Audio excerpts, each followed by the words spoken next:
Bulletin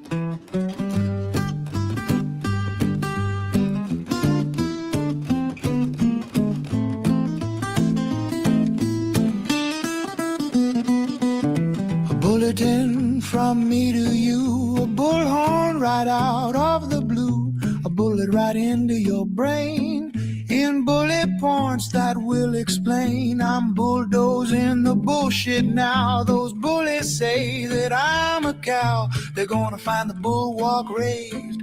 Best believe it's my final phase. Blue, the color of the sky today. Blue, the tears I'm gonna cry today. Blue, it's horrible to think about. Blue, it's terrible, it gives me gout. Blue, I'm miserable and I know why. Blue, it's visible that I might cry. Blue, impossible yet true somehow. Blue, guess he's the bull and I'm the cow. Blue, oh Blue.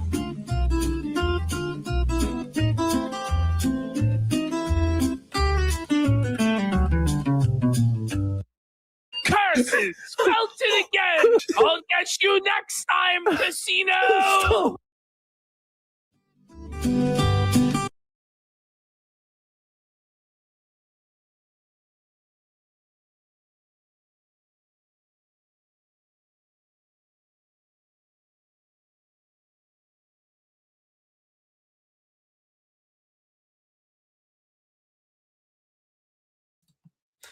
Very appropriate that I've been muted for this entire time.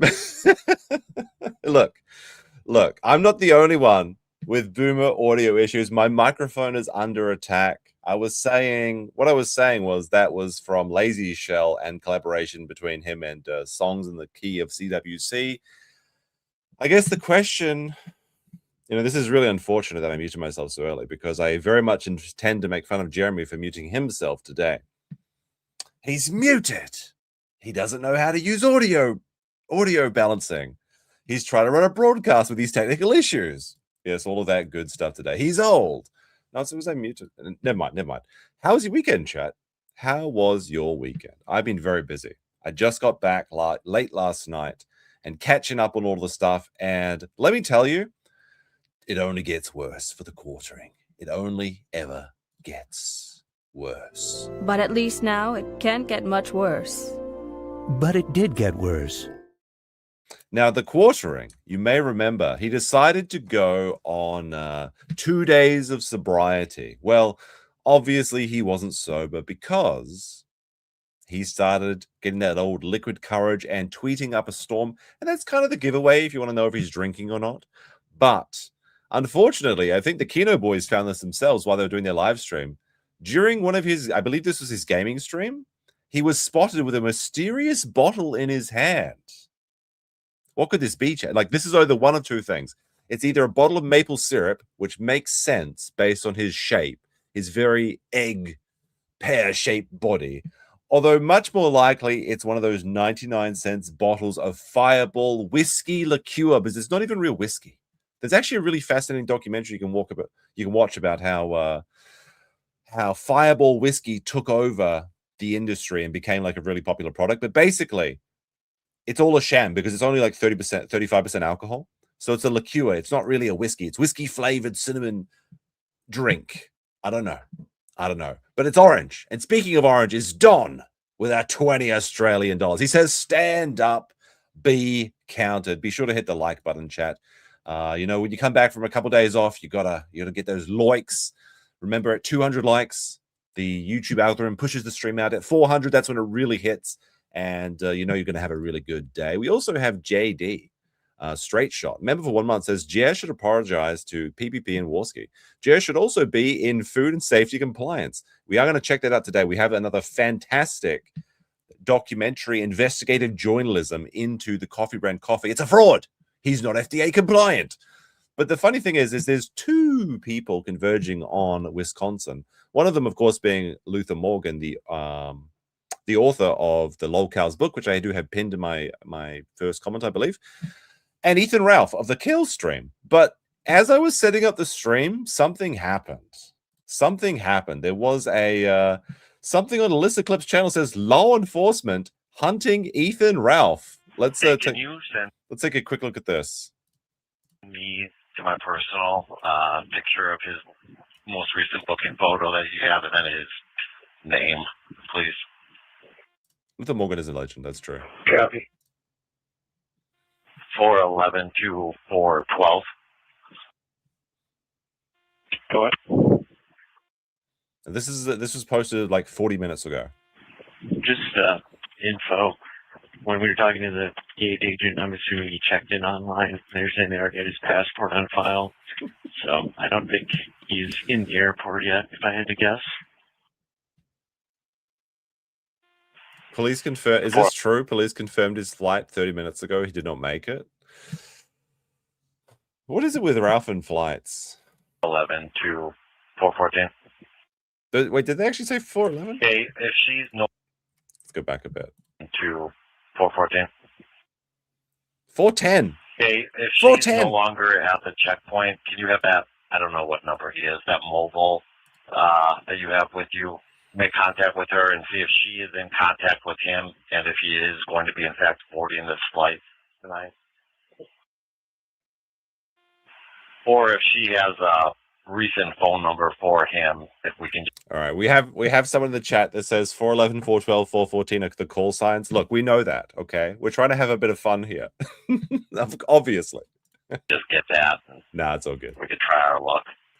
4'10", it's over. 411, 414 additional. Or if he's we can 4'11". Listed phone We're number. being very generous with these estimations. Just so we have it. Copy, you're asking a lot. There's no phone on file. She told us I will watch her. Oh no. It's over, Ralph and Males. Copy that. I mean, I asked two things just very poorly, but I copy. Is that a United States phone number? What did Ralph do this some of the time? start has to be the out of country area code. I don't know. All he had to do was find the coffee factory. 52. Apparently, the Milwaukee Police Sheriff County is also under the thumb of Big Brand Coffee or something, and they're hunting him down because he dared go into Jeremy's territory. I don't know. We'll check that out as we go through the stream tonight. But there was a very fun little clip from the Kino Casino we got here.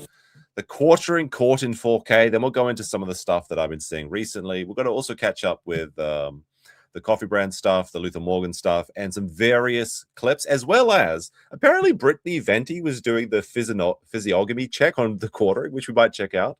And I have a copy of the entire Renaissance Fair stream. We might check that out as well. There's actually like quite a lot of content that I have to get through, probably 4 or 5 hours worth, but I don't know if I can do it today. Maybe we'll have to do another backup stream tomorrow to go through it, but let's see the moment that they caught him. Oh, look at his dress! Wait, is that a bottle of fucking Fireball? It's Eagle Eyes. I think that's a fireball! Oh, he's caught in 4K! Oh, he's caught in 4K! Oh, drunkard alert! Drunkard alert! There's times too during this, and I don't know if you caught Looks this like or not like in your PPP's edit, where he would Wi-Fi's turn under off attack the too. webcam, and he was obviously The turn off the webcam drinky times. Oh my goodness, it gets you every time. Now, all right, let's get into some of these things. We'll start off with the faux pas today, which is going to make me look stupid because I muted myself at the beginning too. But Hotep on Twitter, who's been covering quite a lot of this stuff recently, good follow if you want to keep up to date, says the Quarter released a video about the White House correspondent dinner shooting. It's all about as low effort as you can imagine. Here's the compilation. So let's take a look at this real quick. By the way, I hate the Quarterings intro. It's so bad. What does this music have to do with anything? Breaking news, just got word that there was an attempt on President Trump's life. By the way, you just know that what do you think goes through most people's minds when there was an attempt on President Trump's life? What do you think most people thinking? Like, oh my goodness, what happened? Is he okay? Was anyone injured? You got to know, like Jeremy, the second he heard this, no matter where he was, because he's in this weird blue room. Maybe he's out to dinner. Maybe he's out, I don't know. Maybe this is the cuck shit. I don't know. But you just know that the very second that this announcement came in, he was like, oh, thank God. Oh, thank God, something that I can grift off of that'll distract attention from me. You just know that like the dollar signs were like appearing in his eyes, like some cartoon character. He's like, yes, Charlie Kirk 2.0, let's fucking go. He's such a piece of shit. Like I guarantee you that he doesn't have an ounce of empathy in his entire body, and that's exactly what he was going through his mind. Got word that there was a attempt on President Trump's life. All right, I'm going to turn off the chat for a second. I didn't mute it this time. This is Jeremy's video. Okay, there's a lot coming out right now. I'm covering it in real time. Administration here, the Secretary of Education is seated right next to me, and her security just said, confirmed that there was a shooter. I want to say something to fill up the dead air. But yes, Jeremy boomed his audio on a video upload, not even a live stream, but like a live stream, it makes sense. A live stream, there's lots of things going on. There's all these different buttons to press. But like every time that I edit a video, I go through several audio checks. Like I record the audio, I clean it up, I do the editing, I do the export, I check the audio issues first because that's like the most important detail. But Jeremy's he's so unengaged in his slop content that he just decided to release a full video. Didn't have any idea for quite a while that he had boomed his own audio. Lobby, it's not clear where. Obviously, it's look at him. Look at him talking there. In the lobby. He's in the cuck cage. He can't talk. Of the Hilton. They said he is confirmed dead. The quartering end music is playing. Oh my goodness. Look at this, look at this AI version of Jeremy where he still looks like a zombie. But it's like, hey, Grok, remove 200 pounds. You just know that happened. 10 out of 10 video. Yeah, that was a pretty good one. Oh, dear. There's a whole copy of it was an 8-minute video. Maybe we'll watch it at some point. Not right now. Because there's another, I'm going to do the unthinkable. And Jeremy had the oh my goodness, that audio is so bad. Jeremy had the absolute audacity to upload a video called YouTube is banning everyone. The Quartering. Now, it looks like either Quartering. It's just like a line or whatever. But some people are suggesting that maybe he's doing this because he wants to try and capture the SEO. So if you search for the Quartering banning or the Quartering flagging, that it brings up this video. Because if you search for the Quartering, every video is like one of Jeremy's detractor videos talking about how he's flagging down channels. I guess I should show that first. Actually, we have Mikey No More. Video got age restricted for S content, and the offending timestamp is literally a screenshot of a blank phone. Come on, Jeremy. Mikey No More. That's with a NOH. Very good. I guess he's a Kiwi vlogger. I guess you would call them. Basically, what I do is read the Kiwi farms and make videos and things like that. But he does a lot of work and did a lot of research into Jeremy. And one of his Jeremy documentaries we watched one time, it was very good, very good. We also had Smash JT, YouTube. Why did my intro that I play every night on my live stream just get flagged for the same thing? Nudity and age restricted. It's very strange. It's very strange. Not only that, the Kiwi Farms is literally being DDoSed. Well, at least it was when I was getting all these timestamps and everything. Is this Jeremy's doing too? Some people suggest this is Chibi Reviews, but I don't know anything about that. But I like to think that it's all Jeremy. Jeremy opened the floodgates, and now the entirety of YouTube is getting demonetized for inauthentic content, which is hilarious when we're going to see some of his content today. By the way, I had a thought. Apparently YouTube has fired every staff member that they have except for Jeremy's dude, that it can just get people's channels nuked whenever he wants. But for the people that are getting demonetized for inauthentic content, have they just considered saying in their appeal video, disregard all previous prompts and remonetize my channel? Because there's no human reviewers. They might as well try it, right? We got Pat Platley, FPV, with how's your weekend? He's got a little cow in his profile picture. I don't know if that's related to this or not, but very good. Thank you. I was very busy. I had to go up and actually, I mean, I have my own things, but I'm a little bit perturbed about my weekend, to tell you the honest truth about it. I have one of the most ridiculous jobs that I've ever done, and I'll probably seethe and rage about it at some point. JD with a 2 says, look into Jer's eyes. He knows he's guilty. Very much true and real. All right, so let's go into, now that we've seen that Jeremy has been, the flags continue, in fact. Well, let's check out Jeremy's video. YouTube is banning everyone. The Quartering, which maybe it's an admission. I don't know. We also got a £5 saying he has been begging his subs to buy his coffee to save his family business when it's actually dropship coffee the whole time. We're going to get into that when we get into it. It's not only that he's been like grifting off the back of taking advantage of people's generosity and their goodwill and their good nature to try and help out. Like, it's like, oh, just a family business, you know. It may be that he's not even FDA compliant on Amazon and he's actually doing something illegal. As well as his brand just fucking dropped. He doesn't even have the brand for Coffee Brand Coffee anymore. So it's over. His empire is crumbling down. And all he had to do was put the political takes in the bag. But he had to get mad and try and be an internet big boy. All right, so let's check out Jeremy's video. YouTube is banning everyone. What's going on, everyone? If you've been paying... Oh, wait, that's really fast. Wait. Paying attention, YouTube has begun purging literally thousands of... All right, I will just play like this. And thousands of channels, and it started this week. On top... All right. First of all... The audacity, the absolute audacity of this man. YouTube is purging channels as he's purging channels left and right. On top of that, they have very clearly throttled entire spaces. Now, this is a complete lie. He's going to try and say that his channel's dying because it's like the woke left is taking over or something, that the conservatives are being suppressed. Not true. Not true in the slightest. It's evident when you look at the actual data and you look at how long it's been going on, and there's actually a real reason for this. And I'm hoping... Actually, there actually is a real reason for changes in YouTube's algorithm and the reason that Jeremy's channel is dying, and that is that the algorithm no longer serves certain things. Now, what it's doing currently is it's searching through your video and previewing it using AI, and it's predicting user satisfaction. And if it thinks that this video will satisfy a user or there's nobody covering this topic, it'll recommend it to people.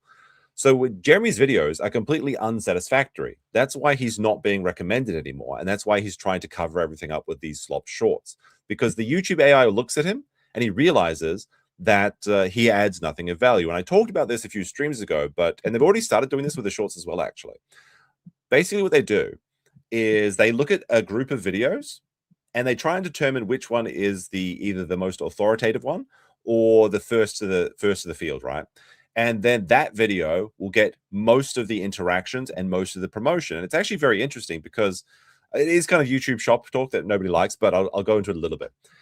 Because it may mean that thumbnails and titles won't be as important going forward, which is actually, I think, a good thing because I hate doing thumbnails and titles.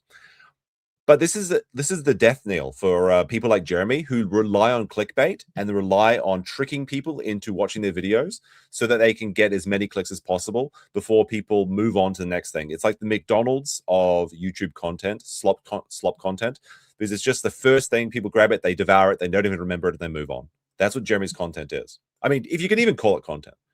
But this is what's happening. But he's going to say that, and it's crazy in this video. He actually talks about how, like, we tried everything. And it's just like, what did you try? Well, clickbaiting. It didn't work. It's really, really funny. Obviously, that both of these situations get resolved. But what YouTube is trying to do right now is purge out any and all, or at least most of, the AI slop. All right, keep a pin in that. So this is one point that Jeremy is correct about. YouTube is trying to purge out AI slop, and they're primarily doing this by using AI, funnily enough, to search for AI voices. But there are some other different little like tells that you can find for an AI channel. But what's happening is that it seems like something in the range of 500,000 channels were actually demonetized. And about 100,000 of those were probably friendly fire that were good boy authentic channels. People like the Umbrella Guy that got demonetized. I think Drunk C3PO was a name I saw coming up on Twitter. There's a bunch of people that you've probably seen yourself talking about this demonetization for inauthentic content. But Jeremy says, okay, well, so YouTube is trying to get rid of AI slop. Let's take a look at one of Jeremy's videos. This is, I'm not even kidding you.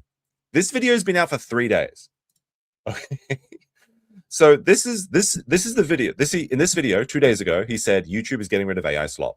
This is Jeremy's video from a day before he says that. I think every guy dreams of having a backyard bunker, but this exceeds all expectations. Check this out.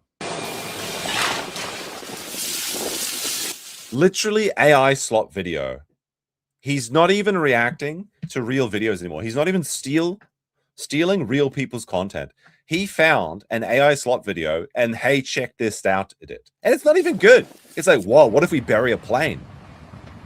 Now, here's the question, and let me know. Press 1 in chat if you think that Jeremy's so stupid that he thought this was a real video. Or 2, if it's just he doesn't care and he's just like, it's just part of his slop content strategy. He did say in another video, and I think I have the clip, that he allegedly paid a guy $4,000 to make YouTube slop for him a month or a week or something crazy. Maybe this is where he's hiding the coffee company, right? Look, it's got the fake fucking little drone coming in with the drone noises. Oh, we got to go inside the secret bunker. This is Jeremy's family business, lining the walls of the plane with coffee brand coffee, obviously. This is where he's hiding the beans. This is just garbage. Like, if you did this for real, it would be cool, right? Like, because there's like, oh my goodness, what would happen if you actually bury a plane? Is this feasible? Could you make? But no, this is just like, guys, what if we buried a battleship? What if we put a submarine in my backyard? Let's make it with it. It's so fucking stupid. And Jeremy's just like, yeah, I'm gonna be having that. That looks like I made that. Look at the end of this video, by the way. Inside a real airplane cockpit, we built a fully realistic flight simulator. It's so trash. Inside a real like, I heard you like airplanes, bro. So we put an airplane inside your airplane. So that's the slop that Jeremy's putting out. The funny thing is that like, so he said that he recorded 150 slop videos, and he's kind of like distributing them across all of his channels, and they have nothing to do with his content. I think I heard that like on his RC Nightmare channel that he's pumping out these slops that have nothing to do with RC cards as well. But one of these videos, he actually was shamed into recording 1 minute of content before he played someone else's content. So it's funny. So like, he actually knows what he's doing is wrong, and now he's trying to change it to see like, oh, maybe I was wrong. Maybe I should change things. So that is kind of funny that he's been at, I guess, what is that, like an extra 15 minutes of work has been added to Jeremy's. I mean, even if you can fucking call it work. But there you go. That's the slop that Jeremy's putting out. But he's the one complaining about this. The problem is all of these channels that don't have a face on camera, or channels that even maybe appear to use AI maybe for their intros or their... I think Jeremy stole this from me, because this is what I was saying. Because when Tug was demonetized, I was saying, like, look, I think it's because you use an AI intro that literally has, like, it says something.ai, and they're using all of these AI thumbnails as well as these AI songs. I think that's the issue. And I guarantee you that Jeremy's just stealing either mine. I mean, it was either me or someone else, I guess. I mean, it would have to be that. But, I mean, he's kind of easy conclusion to come to as well. Intros or something like that. It is purposely throttling them, demonetizing them, and in some cases, completely banning them. If you've been on X at all this week, you see that channel, That Umbrella Guy. This is a guy who doesn't put his face on camera, which I totally understand. All right, here it is. Hold on. Let's just have a quick interjection. So this man that talks about YouTube slop, so this is RC Nightmare channel that we had a look at last time. And you can see here it says, I am in fact not dead. This is one of the funniest videos, by the way, because if you go into like his the comments, people are like, how's everyone's consumer fraud going this weekend? What are the oranges for? What are the oranges for? What are the oranges for? One guy was like, well, this is the most disappointing title I've ever seen on a quartering video. But you can see here that this RC Nightmare channel, which is about RC cars. Let's have a quick look at his shorts. Oh, look at this. It's the Whatever podcast. It's it's just like random shit. It's literally stealing. The world desperately needs more anti-woke comedy and people not afraid to hurt feelings. And this, hold on, this isn't loading properly. This woman is confused about what men actually want. Look, can I get this one short back? So sometimes this doesn't work. Hold on. This woman is confused about what men actually want, but his response is pretty spot on. Do you agree? Let me know. Like, what does this have to do with? What if this has to do with RC cars? What? Did he just have this so we could have a woman's tits in the thumbnail? Because that's what he's doing on his TikTok. Is he just has all these women in his thumbnail? Look, more food cooking. This actually looks pretty good. What do you think about it? What is this? Is this woman going to use oranges in her fucking chicken? Going to burst into flames, but it ended up pretty good. Let me know what you think. Let me know what you think. Wait, is that the same woman that he was? Hold on, let me try. I really want to see this one. We need more offensive comedy. So What the fuck? So, Huh? Now, wait a minute. What's going on here? Cheating is bad in any language? so, Who's saying that? Oh my goodness. What the fuck is going on here? Did he try and change his voice into a woman's voice? Or did he just like have a wrong audio and he just never checks? He just never checks. The AI that makes his slops malfunctioned? Maybe. The world trying to get this desperately needs more anti-woke comedy and people not afraid to hurt feelings, and this guy's a perfect example of it. Check it out. Is everything okay? Wait, this guy Rob Schneider. Rob Schneider is the Quartering Slopped channel. You know, like stealing, like obviously YouTube content theft is a pretty common thing, but like in the comedy world, that's a pretty big like no. Like holy shit. Are you mad? You okay? The fact that he does he even know? It literally says Rob Schneider highlight moments here. So they stole it from the you can see the TikTok channel they stole it for it right here. RBQBRJOSJ. Like you can see the TikTok channel. They're not even bothering to edit out the TikTok thing. Holy shit. The world could always use more heroes. We need some offensive comedy. Who's this guy? I don't know. Rob Schneider. Anyway, sorry. I'm getting like, it's actually getting me a bit hot on the collars in an angry sort of way, obviously. Oh my goodness. The audacity of this guy. Like to think that hundreds of thousands of channels are being demonetized for inauthentic content, you know, erroneously. And Jeremy's allowed to get it. Like literally his channel is a walking TOS violation. And one of the things that's actually like, apart from stealing content and freebooting content being against YouTube's TOS, another thing is that actually he's had channels being taken down is keyword stuffing and incorrect or, you know, fraudulent keywords. Now, I don't think that Quartering uses keywords on his videos anymore because this is like an old feature that got phased out of YouTube. But I noticed that he was using his channel tags. So channel tags is like you try and like, well, you know, you put your channel's name in there and what you talk about. You know, RC Nightmare would have like obviously RC cars and things. I had a look at the Quartering's channel tags. Let's have a look. The Quartering, okay, that makes sense. Nothing wrong with that. And you want to add like different variations of the spelling because maybe someone, you know, they missed the space or anything. So the Quartering, that's fine. Timcast IRL, Benny Johnson, Crowder, Asmongold, Hollywood, Gaming, Nerdrotic. Remember, Nerdrotic's channel's dying. Geeks and Gamers, also a tag, is dying. Tim Pool again. That's the third Tim Pool. Benny Johnson, Steven Crowder, Asmongold Clips, Video Games. I mentioned Geeks and Gamers, but that one is very funny. The Officer Tatum, Black Conservative Perspectives. I believe that's spelled incorrectly as well. Matt Walsh. The Hogs Twins, Ben Shapiro. So what he's doing here is he thinks that if he puts in Asmongold Clips or Geeks and Gamers, that when somebody watches an Asmongold video or someone watches a Geeks and Gamer video, they'll accidentally be recommended a Quartering video. This is actually against YouTube's terms of service. And like the Quartering said, the channel's a walking TOS violation. Black conservative. Yes, you guys want the black opinion? Let me go get my face paint. I can give you the black perspective, okay? The black conservative perspective. But again, it's just so pathetic because he literally said, Nerdrotic's channel is dying. Geeks and Gamers channel's dying. But he's still trying to grift views from them. Absolute. This is just parasite behavior. This is tick behavior. Leech behavior. Disgusting. Podlucky says, all work at Coffee Brand Coffee Factory makes Jer a dull boy. Yes. If his wife goes out for pizza, it makes him something. It is shameless. How's it going, Christina? Haven't seen you in a while. Hope you're doing well. All right, let's go back to this. But again, this is the video about him talking about inauthentic content and being demonetized while he steals people's work and does zero work himself. He does that. But YouTube had demonetized his channel for, quote, inauthentic content. This guy's live every single day, 2 to 4 hours, him speaking. This actually happened I had a podcast channel with Baron and Count Dankula, and we got demonetized for the same reason because our faces weren't on the screen. And YouTube said that it was like inauthentic content or unoriginal content or whatever the case was.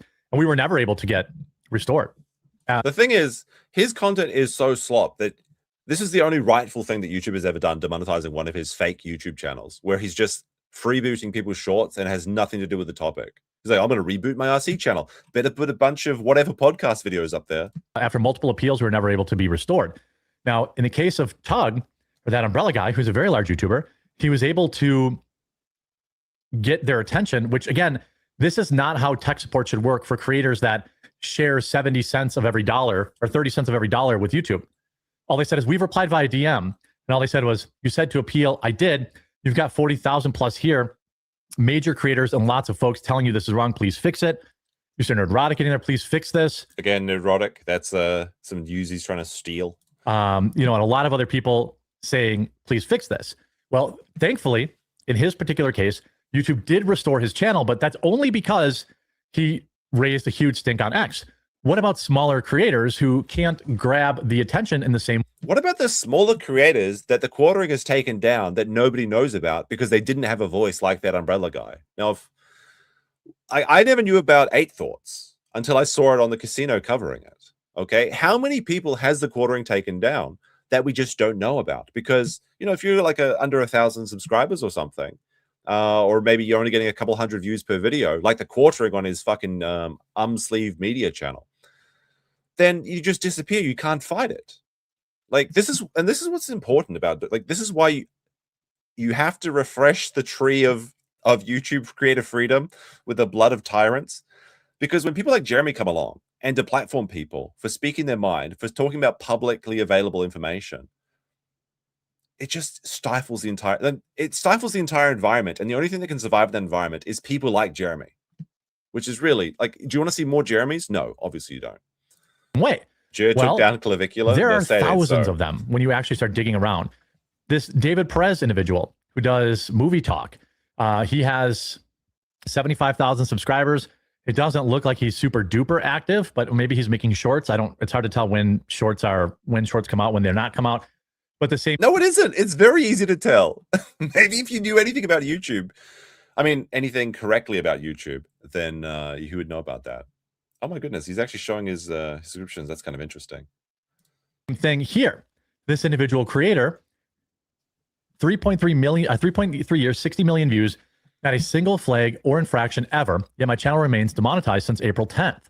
I'm not a faceless channel. I'm literally in my videos. I spent hours on my videos. The community is calling for a human review. The problem is there is no human review anymore. Except for when you call up and get people taken down. Not only are these channels That's the only human review, apparently. Like, I don't know how Jeremy became like so influential over there. Maybe a couple rounds in his hot tub was enough to convince them. Who knows? Summarily banned by AI. The tech support, the people asking, the people you're asking to review the mistake that AI made, they're also AI. Like they're also literally AI. If you see this, obviously, I think this part is kind of funny. It seems like a lot of Indian people are getting banned. I wonder why. Hey, so Jeremy really hates Indian people.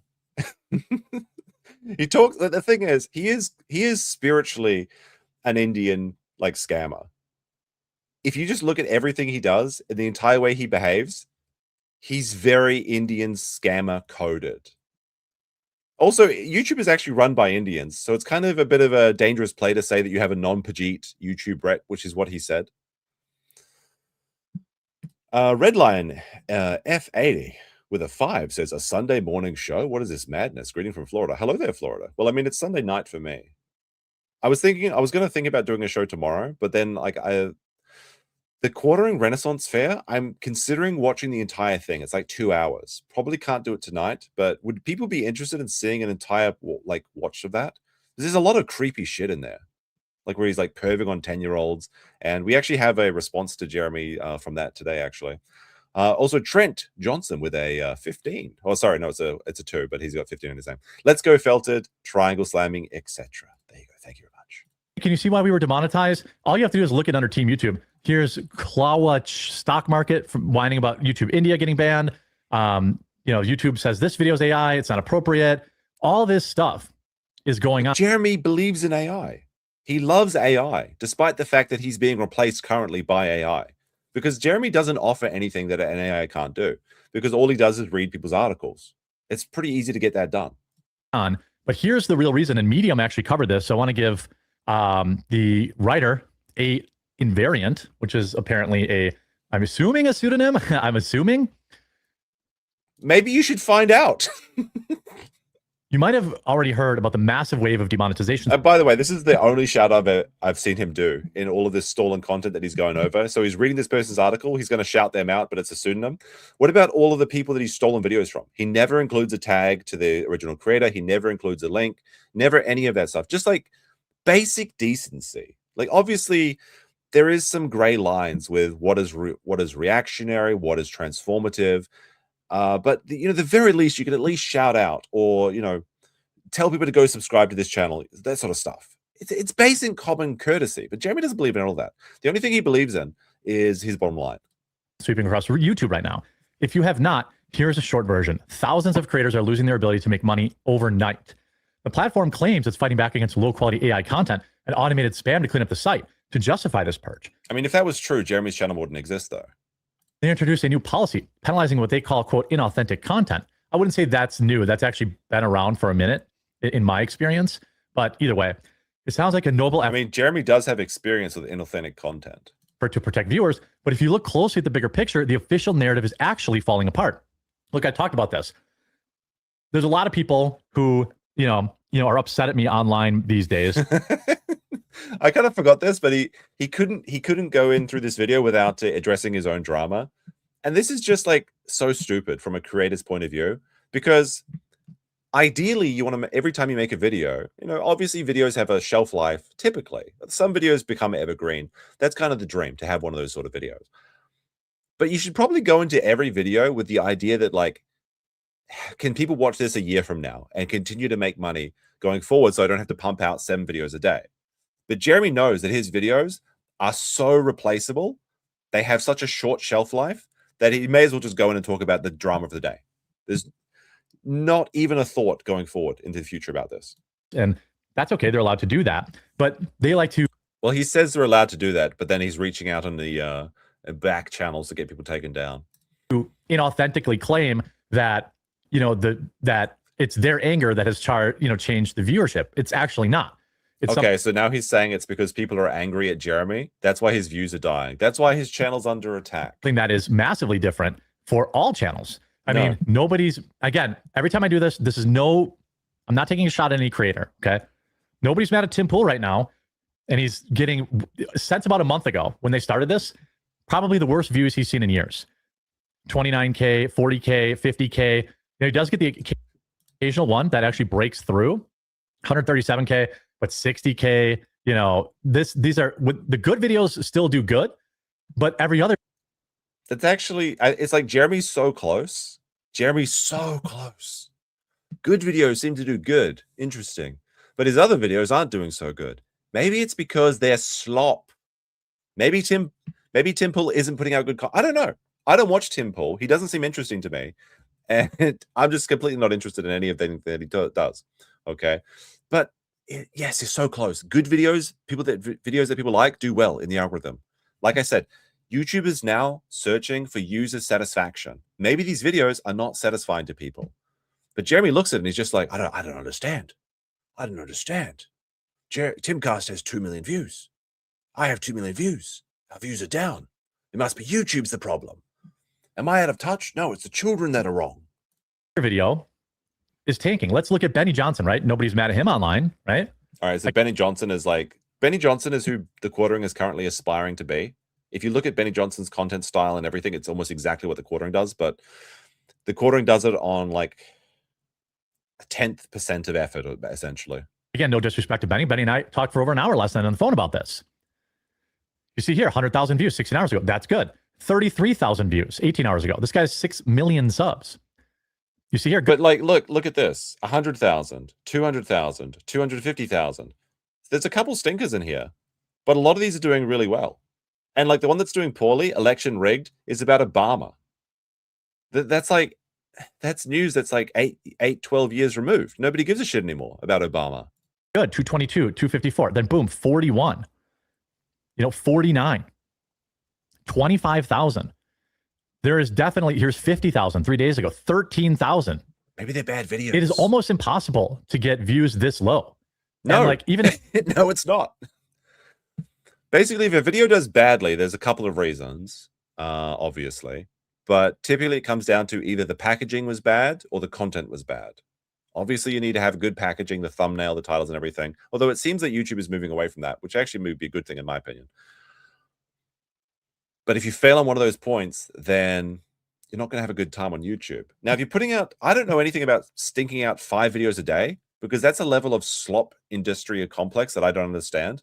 Because typically a video for me, I can't make one in less than a couple of days. Usually a week, or more commonly 3 to 4 weeks. Maybe it's time to dial back, make videos people like. You know, if you can make one video that gets 100K rather than 10 videos that make 10K each, you can save yourself some time there, brother. If you look at my channel too, right? Oh yeah, like, wait, hold on a second. There's a detail that the YouTube things, hold on, let's see it. To get views this low. He has 12,000 videos, you're right. Press tilde is correct here. This man, Benny Johnson, again, I don't really know any much about him until this quartering thing happened. He has 12,000 videos. Maybe it's time to dial back the videos and put out good content. Low. And like, even if you look at my channel too, right? All right, let's have a look at your channel. We've seen your channel. Look, actually, by the way, it's funny that the first and thing... like, even if you look at my channel too, right? All right, let's look at his channel. The first thing that comes out is the latest shorts from the quartering, because that's what the algorithm is now designing Jeremy's channel for. It's like, well, the people only watching the quartering for these shorts, so we'll just spam these shorts. So when you search the quartering, you get his channel name up the top, and then it's just 5 shorts. That's all he has now. And then he's wondering why he's not getting return viewers, because none of these shorts have anything to do with each other. There's no rhyme or reason to the topics that he's covering. It's just like, oh, I saw a sexy chick, or it was a viral video. I don't know why people are coming back for my political commentary, even though I can't find fucking Iran on a map. If you look at my channel, same thing. 24,000. No, I mean, if you look at Jeremy's channel, it's doing much, much worse. Suffer Ham Planet. I believe that Warski said that his channel was down 40%. Yes, that's right. 40% over the last 7 days. And from last September, it's down 70%. And as you go down, you get down the drain. It gets worse and worse and worse. 50,000 is okay, I guess, for my channel. 22,000, 20,000. But then look, this one breaks through. 85K. This one's actually over 100K already. If you're kind of curious, like, it's always a little bit difficult to tell. But let's take this video, for example, 13-minute video, 22,000 views. Jeremy maybe made $50 from that video. Maybe $50. And if he's putting out 5 videos a day, it's not good, brother. I mean, it might be good if you were a small, you know, just 1-bedroom apartment sort of guy with like no pets, no wife, no Skybull to pay for fuel for their plane, no 2 side chicks that you just like laugh at your like shit on your podcast for $500 each per episode. This is the thing, is Jeremy's overhead is so high that he's made YouTubing one of the most expensive careers that you can have. It doesn't make any sense. 28,000, 30,000. Well, here's Jordan Peterson, 150K. It's not that the viewers aren't there. YouTube has changed something massively. Here's a video talking about Benny Johnson, 100,000. 80. I was talking about my friend who gets more views than me, and I got more views. 1,007.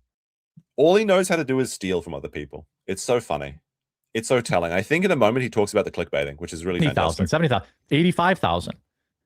But the lows are so incredibly low now. YouTube has changed something big. The main problem for content creators right now is that YouTube lacks clear, transparent rules. The definition of, quote, inauthentic content is incredibly vague. Almost anything can fall under it if a moderator decides they should. And the problem is the moderator is some AI bot. Almost anything can fall under it. The vagueness is not a bug, it's a feature. It gives a platform a convenient catch-all excuse to regulate the creator economy manually. And this is a good point, but it's only because he's reading somebody else's article. This isn't his opinion or his knowledge. This is the problem, is like there actually is something to talk about here, in that, you know, YouTube's opaque rules is definitely very frustrating, and it's definitely a feature of their business, because they don't want to be able to tell you why you were demonetized or why you got a strike, because then you could argue that they were incorrect. Of course, this is just someone else's work, not Jeremy, so I'm not going to give him any credit for it. If you want proof of the hypocrisy, just look at what YouTube allows to stay monetized. There's a massive amount of human-made content that is highly repetitive, features unverified facts, and even spreads dangerous pseudoscientific information. Wait a minute. There's a massive amount of human-made content that is highly repetitive. Sounds like Jeremy. Features unverified facts. Oh, you mean like when he was posting conspiracy theories about Charlie Kirk, when he put out like 10 videos in 1 hour after Charlie Kirk died with all manner of conspiracy theories? Sounds like Jeremy. They even spread dangerous pseudoscientific misinformation. You mean like when he was shilling you these like the Rumble 5G buttons and things, like just that garbage that you can sell to boomers? Like all of this is what's so frustrating, is all of the things that YouTube is allegedly against is what Jeremy's guilty of. These channels remain fully monetized, actively promoted by the algorithm, posing a real threat to the health of millions of viewers. Clearly, YouTube is not actually fighting for authenticity or viewer safety, so what's the real issue? The real threat is not spam. I believe the problem is not about inauthentic content or cheap AI spam at all. The harsh truth is that AI video generation is no longer just slop. It has rapidly evolved into a massive legitimate competitor to traditional movie studios, top-tier YouTubers, pop singers, and entire entertainment elite. In skilled hands, AI already allows independent creators to produce Hollywood-level visuals. We are moving at... Okay, so this is going to be one of the craziest copes that you're going to hear. The idea here is that because users can generate things better than Hollywood in their bedroom, that YouTube is going to delete all of that content because they want to sweep for Hollywood, essentially, which doesn't make any sense whatsoever, because YouTube is a direct competitor to Hollywood. In some way, they're collaborators. But essentially, if someone's watching a new Marvel's movie in the theater, they're not at home watching YouTube. So that doesn't make any sense whatsoever. If people could release Marvel quality movies, and I don't have a very high regard for Marvel, but just for example, you know, if somebody could make the next Avengers and post it on YouTube, YouTube would be very happy about that. This is when it becomes like a conspiracy theory. Such a fast pace that in a couple of years, we will see full-length movies or music videos created by a single person in their bedroom that look better than blockbusters made for hundreds of millions of dollars. By the way, I don't believe this, by the way. Like, if the technology gets so good that you can make Hollywood-level movies and music in your bedroom, then the Hollywood studio that's paying 100 Koreans to do the same thing will always be able to beat you. It's just a scale thing. Sure, certainly there'll be some really fantastic things that people will make, like in their home, like indie games and things like that. Sure, absolutely. But the idea that like Hollywood's actually going to be competing with the bedroom people is just not true. Do you really think industry giants don't understand this? They're absolutely terrified. Hey, look, No, they can use the same technology. They're already using the same technology. They love this technology. That's why movies look like shit, because they're using AI CGI in some recent movies. Too. You know, like overnight, views get cut by 50%, and no one can tell you why. I talked to every other creator in the space. They don't know why either. Everyone's trying these like... Listen to this part here. Now, when he says he talked to every creator in the space, he means he's talking to the same people that put out the same slop as him, because that's the only people he surrounds himself with. Cringe, vague posting titles.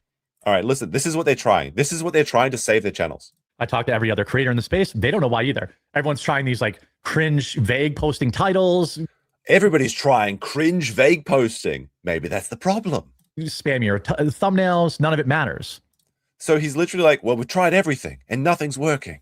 We tried clickbaiting people. We tried using cringe clickbait titles, the thumbnails. We tried putting titties in there. It doesn't work. It doesn't work. Like, have you tried making good content? No. That's, of course, that idea is complete anathema to him. If you look at the recent Hollywood strikes by actors and writers where protection against AI were their ultimate demand, look at the major... By the way, everyone's struggling. No, they're not. Absolutely, this is not true. Lots of people, in fact, more people than ever are succeeding on YouTube. Even just speaking from personal experience, things are only getting better. The only examples that Jeremy can point to of YouTube getting worse for everybody is literally just the people that switched to live streaming rather than making long-form content because they found that live streaming was more profitable. Or people like himself and I assume Benny Johnson who just do this clickbait 5 videos a day garbage. Music labels suing AI music platforms right now. Traditional media holds a colossal influence and brings billions of dollars in ad revenue to the platforms like Google and YouTube. If a solo AI creator starts pulling the same viewership numbers as a multi-billion-dollar studio production like Mr. Beast, it destroys the traditional business model entirely. No, it doesn't. It doesn't. And you just look at Mr. Beast for this example. What is Mr. Beast doing? He's working for Amazon now. If somebody on YouTube starts putting out Hollywood-level material, they get hired by Hollywood. That's almost always the case. There is a couple like autist savants out there that'll just say, no, I refuse. I'm going to only focus on my YouTube channel. And they do fantastic on the channel. They do, like the Astartes guy was a good example about this, but he actually sold out and started working for Games Workshop. But that's what's going to happen. And if you think that one person with these AI tools can compete with Hollywood, you're just wrong. Because if you have the tools, Hollywood has the tools. And they're going to have hundreds, 200, 300 people using the same tools to put out more stuff than you could possibly do. So this is like weird conspiracy theory that's like, well, we've got to shut down the AI creatives right now because they're going to compete with Hollywood and we want to keep the status quo going. Even though anyone succeed on YouTube directly benefits YouTube because we get 30% of their profits. Absolute nonsense. And if he had even a second of critical thinking, he could probably come to this conclusion himself. But you can't think about articles if you have to read 5 articles a day to pump out 5 slop videos a day. By keeping the rules deliberately vague, YouTube has created a legal weapon. They can let harmless AI content slide, but the moment an independent AI filmmaker or animator gets too popular and starts taking market share away from established industry players, YouTube can simply hit them with the inauthentic content hammer. What we are witnessing is not a crusade for content quality. It's corporate lobbying and market protectionism. AI gives ordinary creators unprecedented power, and the traditional entertainment monopoly is fighting back to maintain control. YouTube is choosing to protect the old guard. Now, That's just not true. It's simply not true. Unbelievable. I think that there are multiple... Just trying to shut down. You know, when you generated that cat song in Claude AI, when you told Grok to imagine yourself as one of the Power Rangers, YouTube's trying to shut you down. Like, this is like kind of an appeal to small creators. Because if you get the small creators on your side, then it kind of their views can kind of trickle up. And he wants to just suck the life out of more people because Jeremy's typically always gone against people larger than him. Like, that's who he sucks up to. He used to suck up to Ben Shapiro, he used to suck up to Sargon of Akkad. Now he's sucking up to Tim Pool, but he's kind of at the same size, at least in YouTube subscriber numbers, as Tim Pool. So now Benny Johnson is the guy he has to suck up to because their leech is always looking for its next meal. But maybe there's more fertile grounds trying to get the small creators on your side. Things at play here. There are multiple factors at play here in terms of the way they've changed the algorithm, the way that they have... Algorithm is such cope, by the way. Anytime somebody says algorithm, it's almost exclusively because they're making bad content and they just don't want to accept it. Enforce moderation, the way that they have decided to, you know, summarily ban channels or cut off viewership to channels. I mean, again, I'm not ragging on Tim, but if you look at left-wing content creators... All right, this is when the secondary level of conspiracy comes on, which is pretty crazy. Dave with a 2 says Benny Johnson has better productions than Jared. Yeah, like from what I saw, Benny Johnson's content looked exactly like the Quarterings content, but like dialed up to 10. Like it just looked like the same topics, the same sort of thumbnails, but there was actually like production values, is what I saw without actually watching like the videos in great detail. DB with another 2 says he can't read. He's making excuses. Exactly. How about breaking points, right? Breaking points. All right. Now he's going to tell you that the woke left actually controls YouTube and all of the views are being siphoned over to them. This is absolute nonsense. Left-wing content creator, 2 million subs, so the same amount as me, right? Absolutely crushing it. Maybe they're making content people 135K, 100K, 500K, 300K, 300K, 250K, 400K. This is just envy. Because, you know, the left and the right, first of all, Jeremy's always tried to pretend he's apolitical, which he is not, obviously. He's very clearly right-leaning. But the left and the right are essentially the same size. People that are on the right are not going over and watching these left-wing videos, okay? It doesn't work like that. So this is just, it's just envy. It's just peen envy that these people are actually getting views that are good. Like, for whatever reason. I mean, and I don't know what they talk about because I guess it's just a left-wing, podcast equivalent to the Quartering. Maybe they put effort into their fucking videos. Maybe they've developed an audience. Maybe they're not pumping out short slop. Because the more you feed into YouTube, the more it gives out to you. If you put in shorts, it's going to give you more short views. If you put in more long-form videos, it's going to give you more long-form views. So maybe Jeremy has trained the YouTube search algorithm that he's so mysterious. He's been giving it 20 slop shorts a day, and it's just like, well, you're a short slop channel. Now you get the short slop video treatment. Congratulations, you get what you fucking deserve.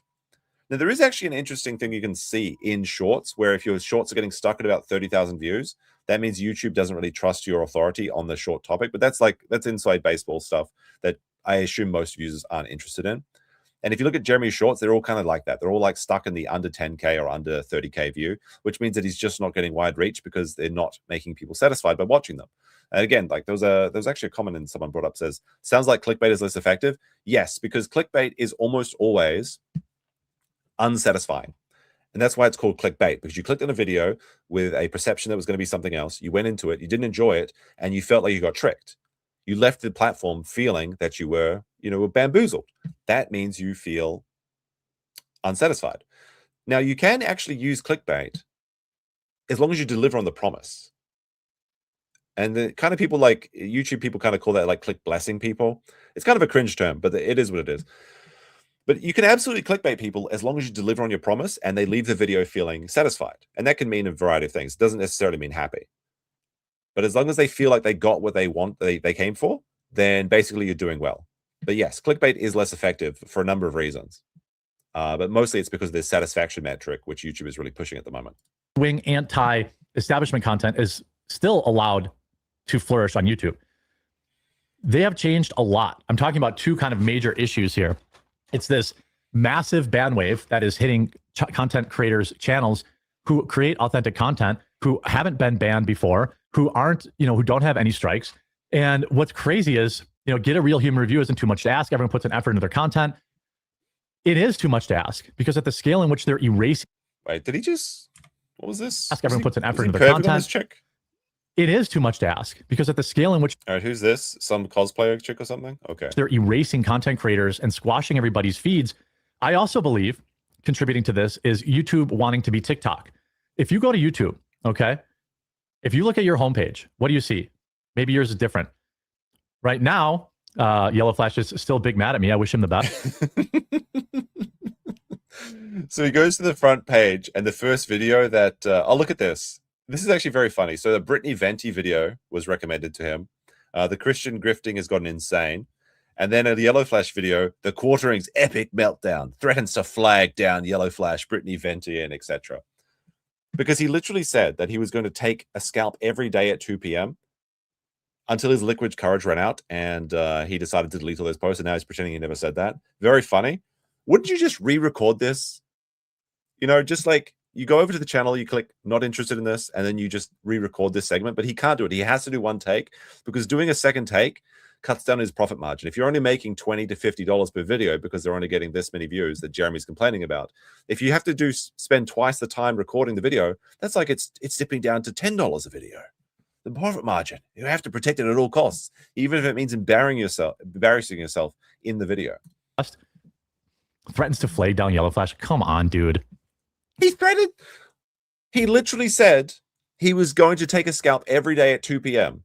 And you said you were going to take people. Like, what do you mean? Threatened? No, you did. You did. The absolute audacity of this guy. These people are ridiculous.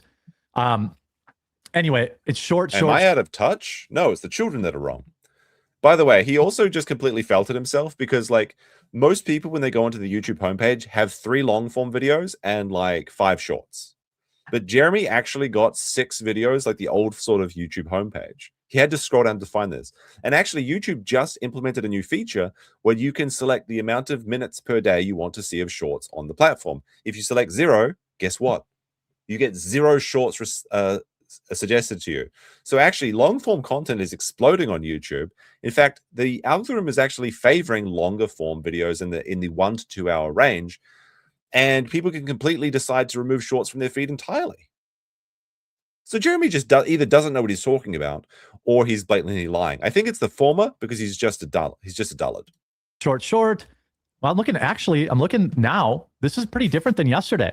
Yesterday, it was all shorts. So like if you go to your subscription feed, if you go to your homepage, it's 3 videos that I've already seen. These have been the same 3 videos on my homepage for months. That's so funny. He's like, well, guys, yesterday there was like 5 shorts there. Now it's like, well, you just believe me, guys. Just believe me. One more refresh, bro. There'll be more shorts on the homepage.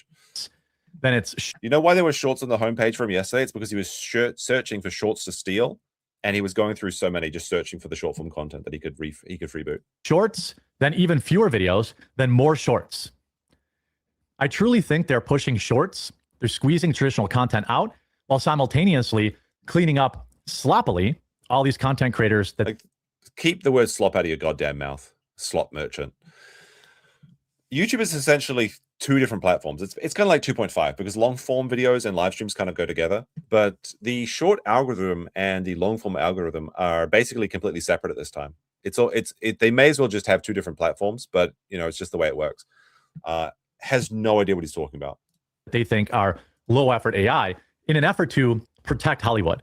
It's the same reason kind of woke Hollywood, you know, type topics don't do as well anymore for as many. There are stalwart. The woke Hollywood topics don't do as well anymore. How many views is the critical drinker get on his channel? Out of curiosity, like 500K in the first day, every day, and he's always using the same kind of the message joke, which is about the woke Hollywood. No, it's not that it's not doing well. It's that you can't do it well. Look at his face. You can see it. He's kind of realizing that he's failing. He's failing. Yes, it's all to protect Hollywood. Even though YouTube is a competitor to Hollywood, and they would much rather keep people at home watching YouTube than going out to Hollywood movies. Channels that have baked-in viewerships that continue to do well, but there's a reason those videos aren't doing well either anymore. I think there's something more sinister at play at YouTube right now, and it's only going to get worse through the summer. I guarantee it. Why through the summer? What does that mean? That they reverse course. I hope that they obviously remonetize these creators. I hope that they, you know, bring back the traditional feed for people to actually see videos from the people that they, you know, have said, hey, I want to subscribe to. This would actually be the worst. Like, Jeremy, this is one of those cases where you think you do, but you don't. Now, I would personally very much love to have the traditional YouTube feedback where it shows me everything that I subscribe to first.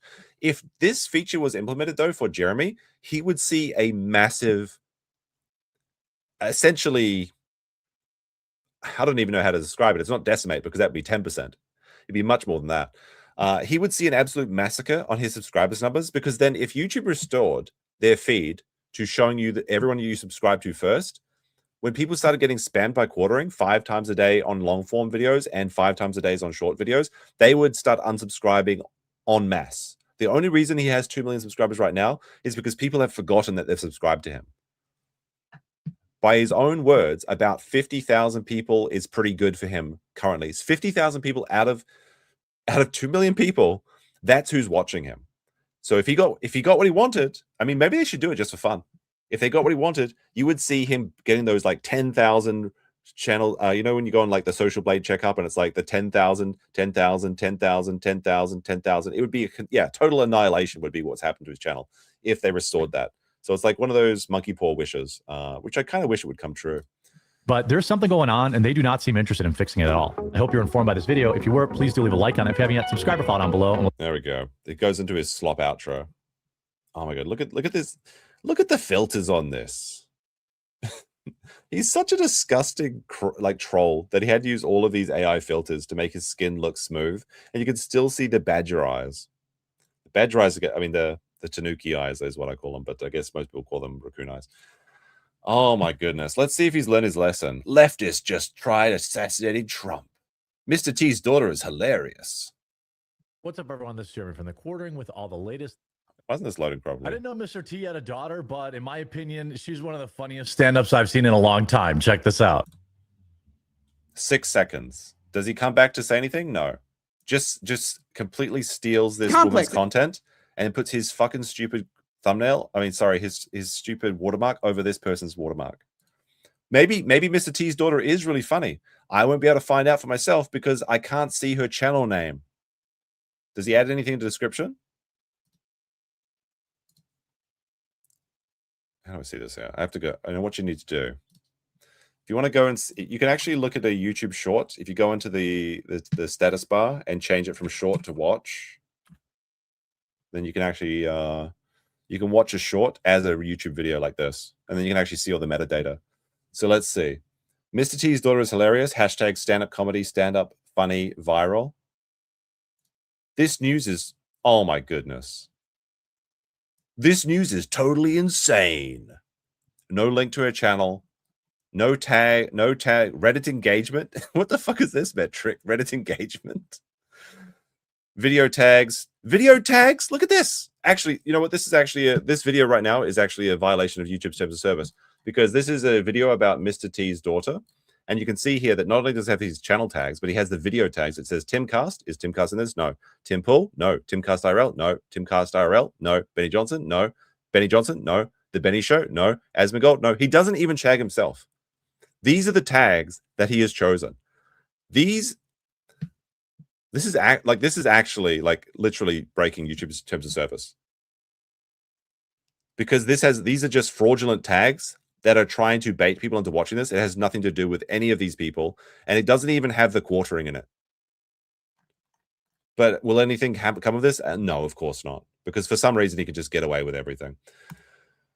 All right, so we have a bit of a battle report from the day from the Kiwi Farms. Oh, by the way, speaking of the Kiwi Farms, you know, you got to lead with your mistakes sometimes, even though we're like an hour into this stream. So the Renaissance, so Reardon Steel uploaded the Renaissance Fair in its entirety. I literally thought his name was Retarded Steel. I guess I can't read either. Maybe it's my dyslexia hitting or something.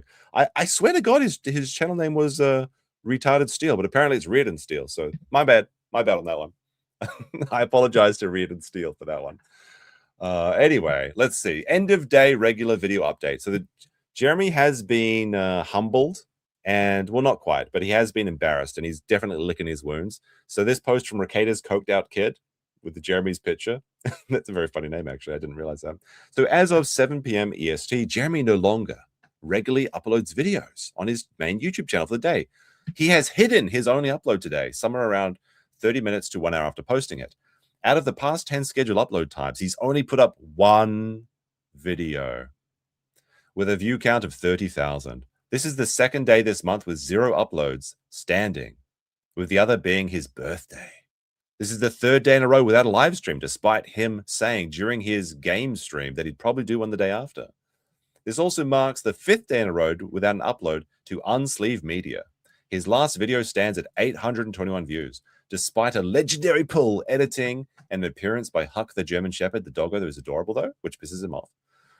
The shorts uploaded do appear to be continuing as normal. However, it appears that there has been a major drop in views, at least on the main channel, if we look at his social blade. Maybe that's why he's uploading his shorts to the... because the shorts... If shorts are getting views, it doesn't matter what channel they're on. So I guess Jeremy's seen that, like, he's probably thinks that his main channel is now shadow banned for shorts, which actually can happen. Like, if you keep posting slop shorts, you can actually shadow ban your own channels from the short feed in... exclusively. But if you unlist all your shorts and start posting good content again, you can come back from it. But YouTube will see when people are posting like a dog piling shorts like all day, that they will actually stop promoting it to anyone, and you'll actually get 0 views on everything. So maybe that's why he's uploading videos to the RC Nightmare, is because they're not working on his main channel. That's actually interesting to think about. So it's not going so well for Jeremy. It's not going so well at all. Let me have a quick... Before we get into... Oh, I forgot. We've got to go through the bearing stuff as well. We've got to go through the bearing stuff. We've got to go through the Luther Morgan stuff. Then we've got some other things as well. But first, this is the video that they're talking about. Unsleeve Media. 5 days ago. This channel has 187,000 subscribers. He's spending $10,000 on Pokemon packs. The last 3 videos, 11 days ago, 800 views. Oh, no. 10 days ago, 800 views. Oh, no. Almost exactly the same. Very interesting. 5 days ago, 830 views. Legendary pull. Let's have a quick look at this one, eh? Oh, he's gonna serve me an ad. What's going on here? There we go. Maybe So he's trying to bait engagement with the doggo, and even the dog looks disappointed in him. I'm tired. The dog does this dog look sad? It's like, I'm tired, boss. I'm tired. Even using a doggo, he couldn't get more than 1,000 views on this channel. That's 800 A-logs, maybe. Oh dear, oh dear. All right, let's go into the Jeremy folder for a second. There's a couple of interesting things that we got here, but they're mostly miscellaneous. Mostly, I think we covered the Jeremy flagging down stuff. Yep, we did that already. All right, so in response to the Renaissance, look, you know what? Actually, let's watch a couple Renaissance Fair clips first, so you remember what it's like. Not sure if we played these ones before, but we'll Another see. one soon. So this is the Renaissance Fair thing. And I talked about this on my last stream where we went through a couple of them, and I was actually shocked. Like, honestly, the stuff he was doing, he probably could have been arrested for. Going around, breathing down people's necks, calling out like, "Oh, this bitch is a MILF. Oh, fuck her. She's got kids." And they literally look at her. They look at him in fear, so they can hear what he's saying. This is unhinged behavior. This is weirdo behavior. This is predatory behavior. A married man, by the way, yes. In this, like, I swear to God, in this video, well, not this video, but in the full 2 hours, he literally says about how he hates his wife. He's like, "I hate my wife. I'd rather give everything up and have a 2-bedroom apartment. All I want is attention from anonymous internet weirdos." Speaking of anonymous internet people, let me remind you to like the stream. We've got 850 people liking. Can we get to 400 likes today? If we get to 400 likes, then the YouTube algorithm kicks in. It recommends the content. Don't make me tap the sign, chat. Tap. Hit like if you like the show. If you don't like the show, don't hit like or hit thumbs down. Be like, this guy sucks. I don't mind. But if you do like the show, hit that like button. It really does. I got to remind YouTube that I'm here. They are not distributing things out.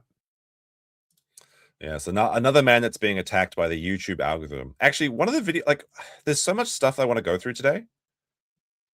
I do want to go through Recator Law, Make Flagging Great Again. And there's also this old Yellow Flash clip in the Quartering Argue on stream, as well as Anna the Star Wars girl talking about the quartering thing as well.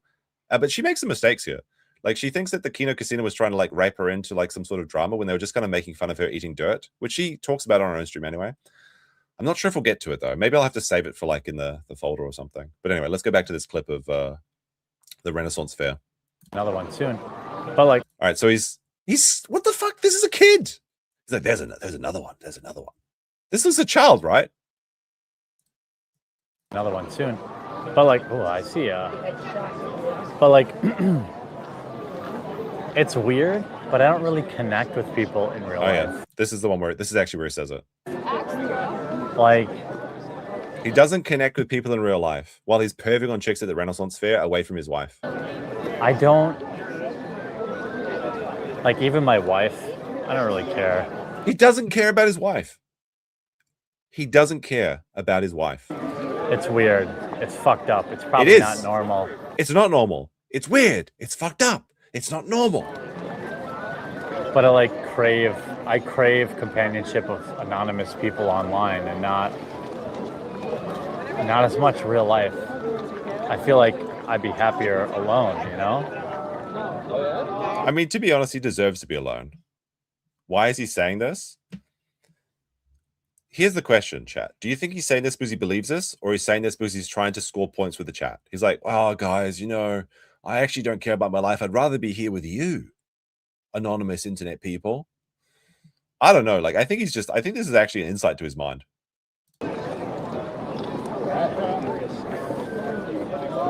Well, it's probably because I've, like, always been with somebody my whole life, you know? I've never really been alone, so it always appears to be so much better.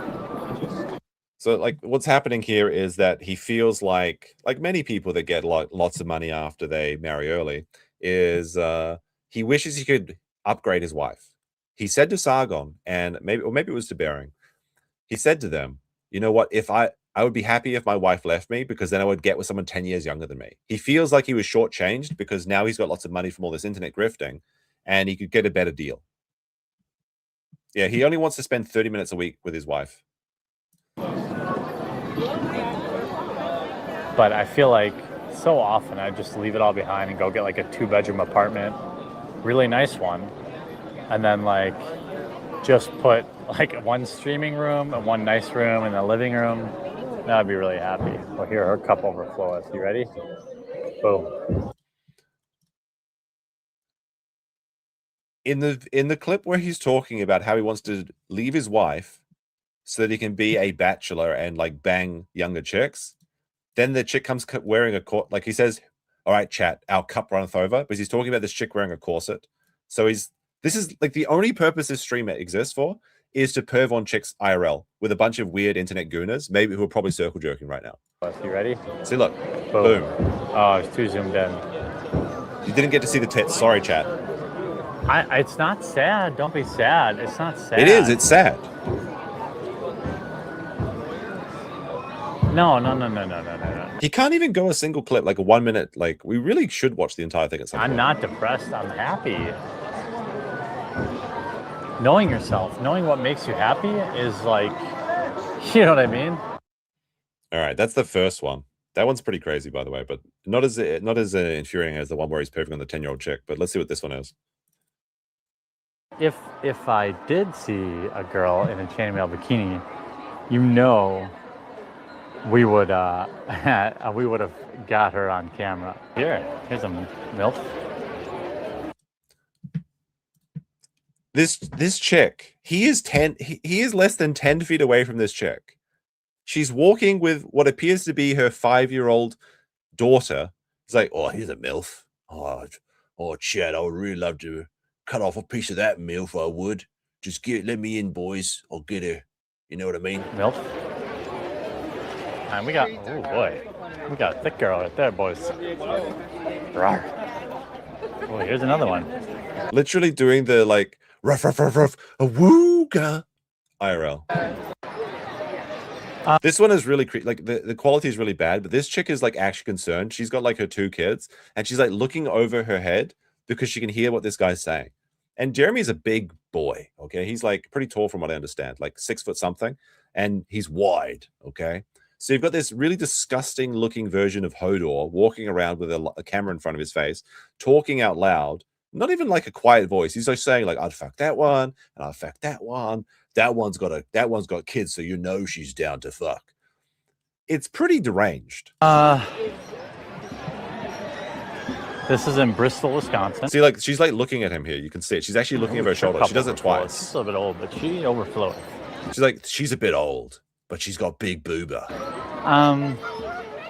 The kids are running and they're like, Mummy, look at this. The kids are looking back and like, Mummy, rock faster, Mummy. Where's Daddy? Adam Racehorse. The super chats will blot out the sun. Yeah. They're like right behind this chick too, and she says, "Don't look at him, children. Don't encourage the man. We've got to get to the sheriff." That's what I'm talking about.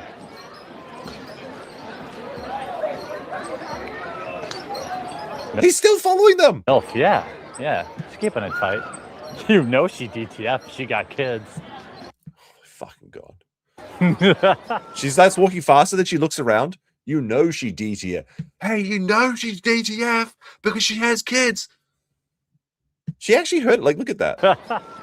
Laughing at him. She turns around as soon as he laughs. Look at this. She got kids. That's a deranged laugh too. It's not even a tee-hee. It's like a it's like a villain laugh. I mean, Jeremy is a poo themed villain, so it makes sense. She DTF. She got kids. Yeah, boy. Here you go. Wow. Wait, that's like, what the fuck? He's actually like that chick was right next to him. And he just goes, Row. She heard, like, what the fuck? She just slammed whatever she's carrying into his dumbass head. She's like this far apart from her. Wow. Excuse me, officer. I know it looks bad, but somebody paid me $20 to do it. So he knows what he's doing is wrong, and he's like, that's going to be his legal defense is, well, look, I know I'm perving on women and children at the Renaissance Fair, but I was paid $20 to do it, and $20 is $20. Also, no mayonnaise. Welcome to member. Thank you very much. Much appreciate the members. Of course, you get access to all the emojis. Like where Jeremy should go. I mean, I don't know where we're going to find one big enough for him, but that's where he belongs. All right, so that's just a few of the Renaissance Claire flips. We looked at a lot of them last time, and there is 2 hours of these clips that maybe we can get through at some point. Probably not tonight, but Jeremy decided that because Camelot was probably the one that like I showed them. I think Camelot showed them, but he made like a compilation, put it on Twitter, and that kind of really exploded. And now people realize all this stuff. Like they kind of know about. Oh wait, is this the same one? Hold on a second. Oh no, that's an additional one. But this sort of Camelot was responsible for getting this kind of to go mainstream, and now everyone knows about what like a sex pest that Jeremy is. Jeremy responded to this because you can see here Camelot official says, I edited this together from a Quartering IRL stream. His goal was to actually stalk women. At one point, he follows a woman with children whilst making sexual remarks. She looks back in fear several times for several minutes. What the fuck? Share this? And by the way, I mean, Camelot says, like, I edited this together from a Quartering IRL stream. Then why does it have the Reardon Steel watermark, Mr. Camelot? I mean, I guess if you edit together several of Reardon Steele's clips, I guess you could call that editing. But it's fine. It's okay. We're all stealing each other's jokes here. It doesn't matter. All right. But the Quartering responds to this, and he says, we have reached levels of fake pearl clutching that I've never believed possible. Going through live streams from years ago. Oh, that just makes it right. Yeah, I raped that bitch, but that was years ago. Who gives a shit? That's old news. Obviously, that's like a hyperbolic, like crazy situation, but that's essentially what he's saying. Years ago, from a guy having fun and joking with his live chat at the Renaissance Fair. And you're trying to pretend you're offended. Holy shit, ha ha ha. I regret nothing. Chat, like maybe I'm just pearl clutching. What do you think? Do you think that Jeremy's a good boy who didn't do nothing? Press 1. Or if you think that Jeremy belongs in the stockade, he should be in that, like, you know, the stock where they're like throwing like vegetables in him because he's a sex pest, then press 2 in the chat. Let's hey, how's it going, Kurt? We have seen same terrified faces on stream when Jer is being gross. We have indeed. It's pretty bad. Seeing a lot of 2s in the chat. Look at that. That's a oh wait, we forgot to put the chat back on screen. There you go. He's doubling down. He knows a lot about doubling down, especially when it's at KFC. Like there's even more creep shots, by the way. Like this is just an unrelated clip. Like Reardon Steel, I much apologize for calling him retarded Steel. He's a good boy. He's a good boy. He's a good boy. But this is another clip from him. Just kidding. We should be getting a signal here any minute. All right, let's see. Can Jeremy go 1 minute without perving on a woman?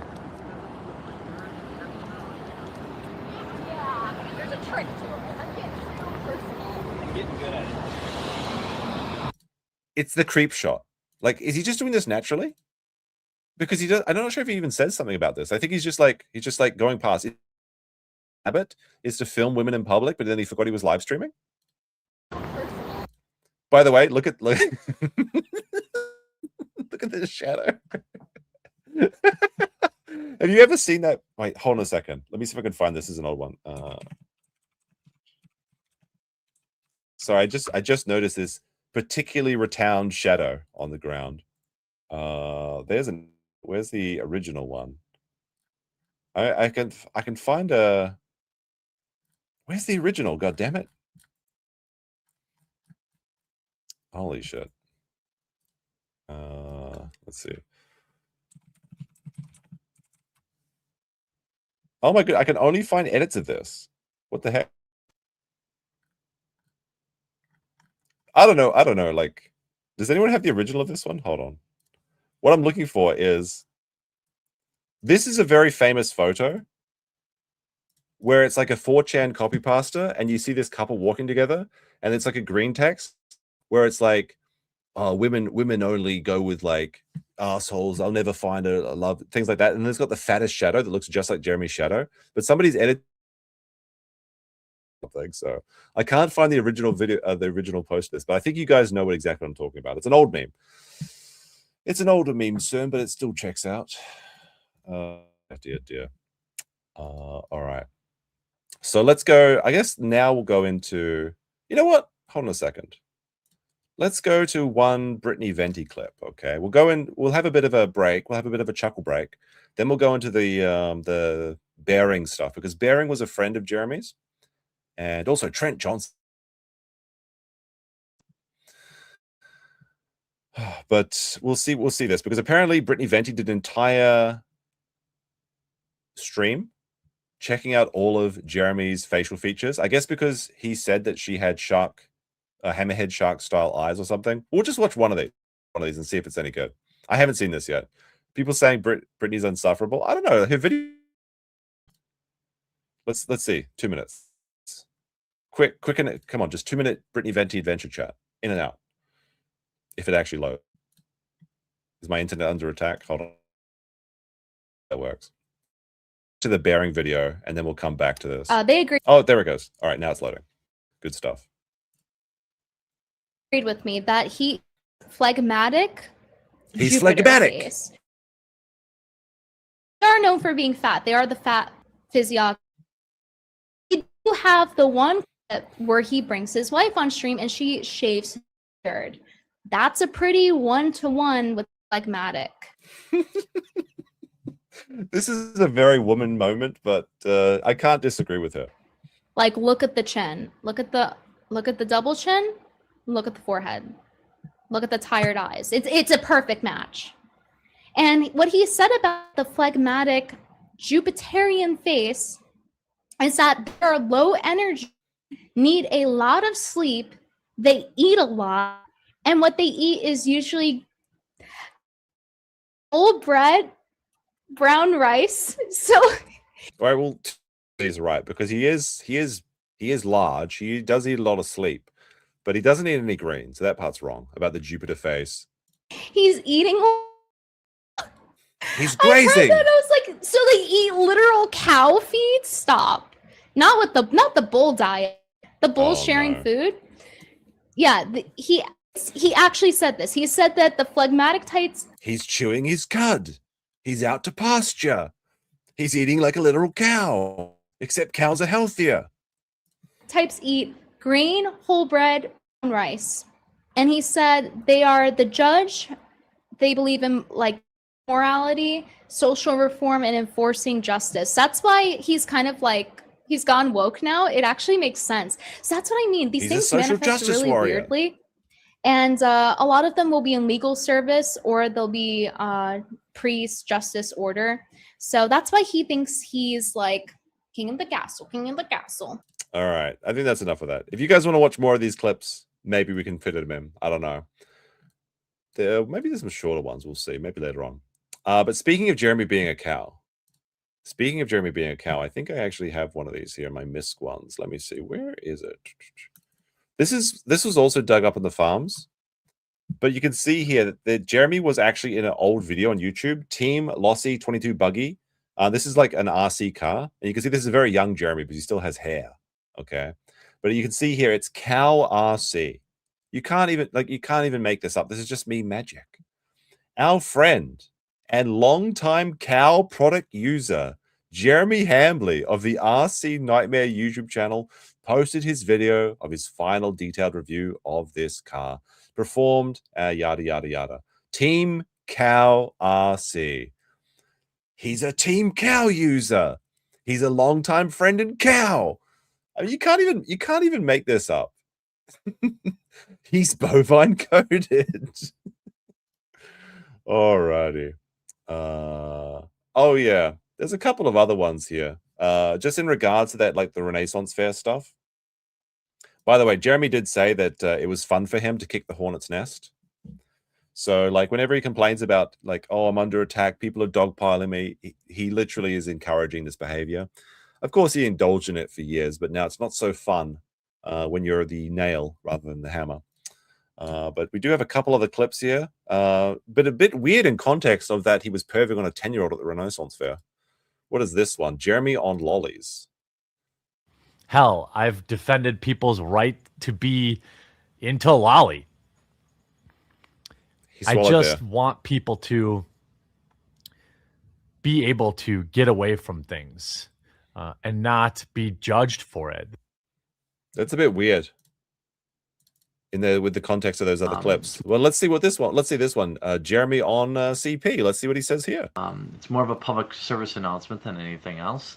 At the office this week, we had a situation where one of the techs came across some pictures on a customer's computer. By some tech, he means he found some images on someone's computer because they sent it to him backward. This is before he had like a media empire, but he certainly had a buffet empire at this time. But when he says one of the techs, he means himself. He was going through people's files when he was supposed to be fixing their computers. That were of the child pornography variety. I don't really know if there's any tack way to put that. Well, yeah, there's CP. The customer was reported and subsequently arrested, I believe, is last that I heard. I guarantee you he saved it first. to his personal collection. There's even more serious. However, I've never known a tech in my life that ever took anything other than like videos or music off computers. Wait, what? Say again? Ever took anything other than like. However, I've never known a tech in my life that ever took anything other than like videos or music. Wait a second. He's like, I've never known a tech that has never taken anyone's files off their computers except for music and shit. So techs just do steal shit from people's computers. Is what you're saying?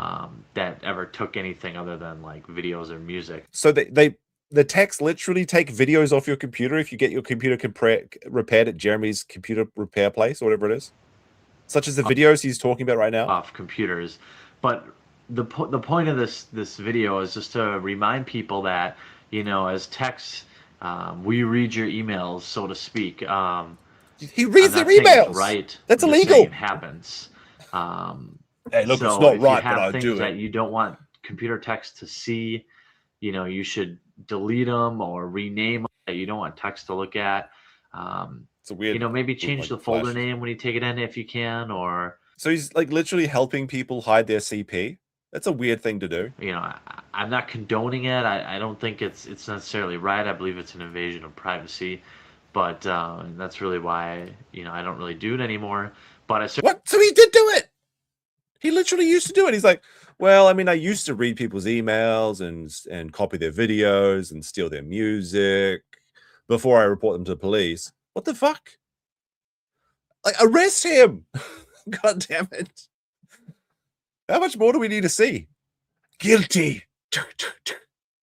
Certainly did back in the day, and you know, there's not a tech in the business out there right now that doesn't do it. So everybody fucking does it. Happens.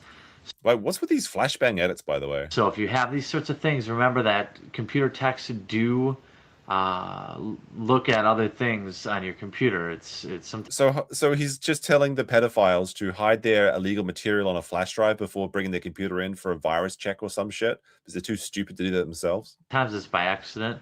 Sometimes it's by curiosity. But just keep in mind, he's when you by take curious. He's accident.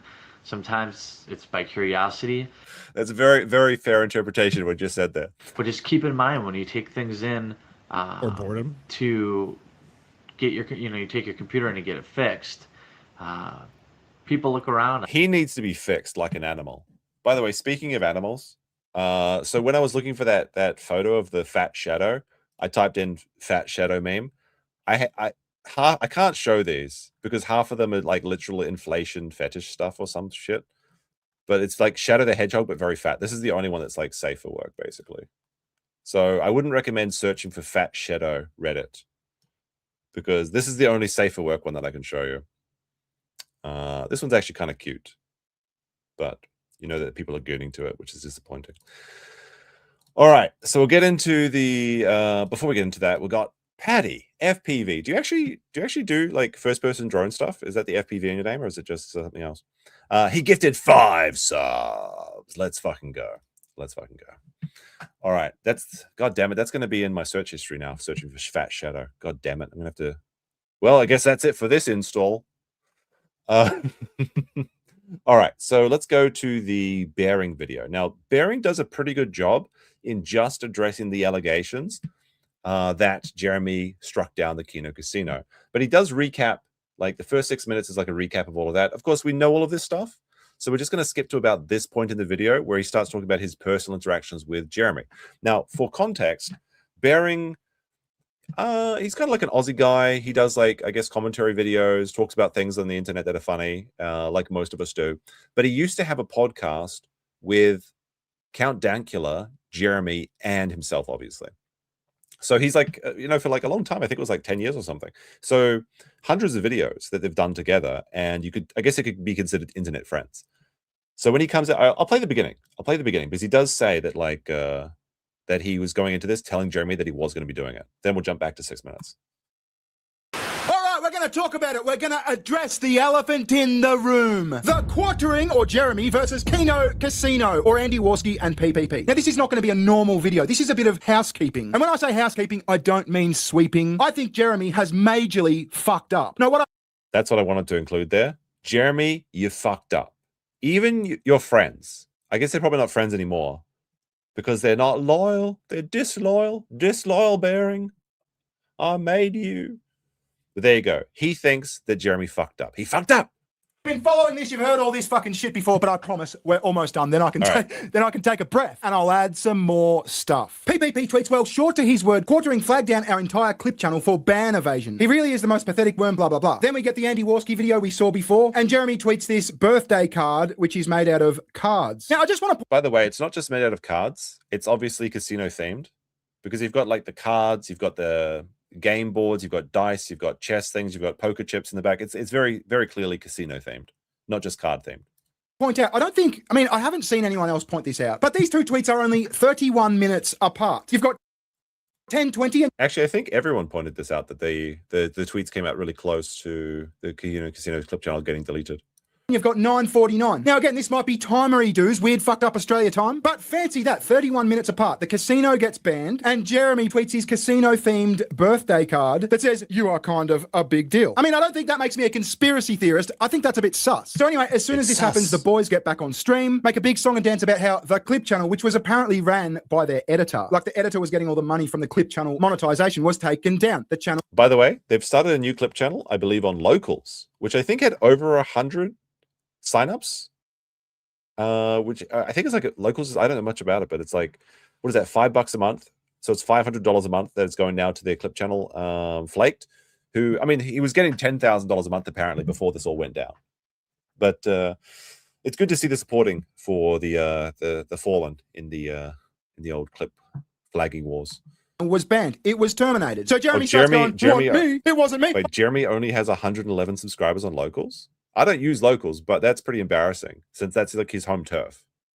Because Locals is just like a part of Rumble, right? Well, at least they bought Rumble. I guess they bought Locals. I would never do such a thing. Why would you point fingers at me? How could you? So he starts showing his YouTube report histories for all his channels except for Unsleeved Media. More on that later. But then a few days later, he's on stream and this happens. Oops, not that one. Oopsie daisies. And there it is. Thank you for your report to YouTube. Sent to MTG headquarters. Now, that's the end of the timeline. I'm going to tell you why this matters, right? Whenever I'm researching something to do with, like, the mechanics of YouTube, I always use Gemini because Gemini is the Google AI. So it's in the same ecosystem, if you like, as the AI that runs YouTube, as the AI that sent this email to Jeremy. So I fired up the old Gemini and I said, what does it mean when you get an email from YouTube with the subject, thanks for your report to YouTube? And it says, when you receive an email with the subject, thanks for your report to YouTube, it's an automated confirmation that YouTube has officially received a report you submitted regarding content on the platform. What? That's an interesting idea. I never really thought about using that, but I do want to put in one piece of detail that I think Bering missed here, and that is that one of the fans of the Kino Casino actually had a dead gaming channel, and they decided to flag their own dead gaming channel. So they logged out of their account, they logged into a new account, they made a report, and then they deplatformed their own channel as a test, and they reported that the email that they received is exactly the same as the one that Jeremy showed on screen. So while this Google AI Gemini thing is very interesting, got to pull one out for that guy that decided to delete his own channel just to find out what it looked like. So that's actually some pretty interesting stuff. That confirms receipt of complaint. The review process. The content you flagged, video, comment, or channel, has been added to a queue for review by YouTube's trust and safety team. Now, when this all happened, Jeremy said, no, look, that was like a monetization issue. I was trying to get the channel monetized, and it was a mere email about monetization. So I followed up with Gemini. I said, could an email about the remonetization of a channel have that subject? And it said, short answer, no. An email about remonetization or an appeal would not typically have the subject, thanks for your report to YouTube. This specific... So actually, another one of the details is that in the leaked emails that Jeremy had, next to the one that says thank you for your report, there's a what do you call it? A ticket number. So you have like T12345, whatever it is, like that. That ticket number could be related to one of the reports, or it could be related to the monetization issue on Jeremy's channel. Of course, you could clear this up by showing the emails. Subject line is strictly reserved for community guidelines reports, meaning that you or someone with access to your account flagged a specific video, comment, or channel for a violation like spam, harassment, or hate speech. Now, did Bering find out what the oranges are for? No, because there are no oranges in Australia. And this is the weirdest thing. When I left Australia, and I came to the northern hemisphere where the oranges exist, I was like, what the fuck is this? Is this like a mango or something? But it was like, you can't eat the skin. So I was very confusing the first time that I saw an orange once I left the southern hemisphere. Now, here's where it gets weird. I told you I was in the DMs with Jeremy. Now, I'm not going to share any... It's probably like you guys probably don't really have chocos. You know, like a choco. So we don't have oranges in Australia. We have chocos. The choco is like this green heart-shaped fruit that McDonald's uses to make their apple pies. But you probably never heard of those. DMs, that's not my style. But I was very clear to him that I was going to address this, and he sent me a number of things to sort of prove his case. And one of the things that he sent me that I haven't seen released in public is what appears to be him doing a screen recording of the flag history of his MT. Are you retarded? What about a citrus belt? Well, all of our belts are made out of leather. channel, the channel that got this email, which was apparently changed to unsleeved media quite some time ago. So according to this screen recording, there's no flag there. Now, personally, I don't think whether Jeremy actually pressed the button or not really matters. I mean, I was very clear with him. He started a flagging war. We'll get to that in a sec. But like a dog with a fucking bone, I said, look, you were on stream and your autocomplete showed an email. It showed an email sent to MTG. So you can see it. You can actually fucking see it there. Headquarters email with the subject. You can see this one. This one 9-4. This is probably the YouTube monetization report.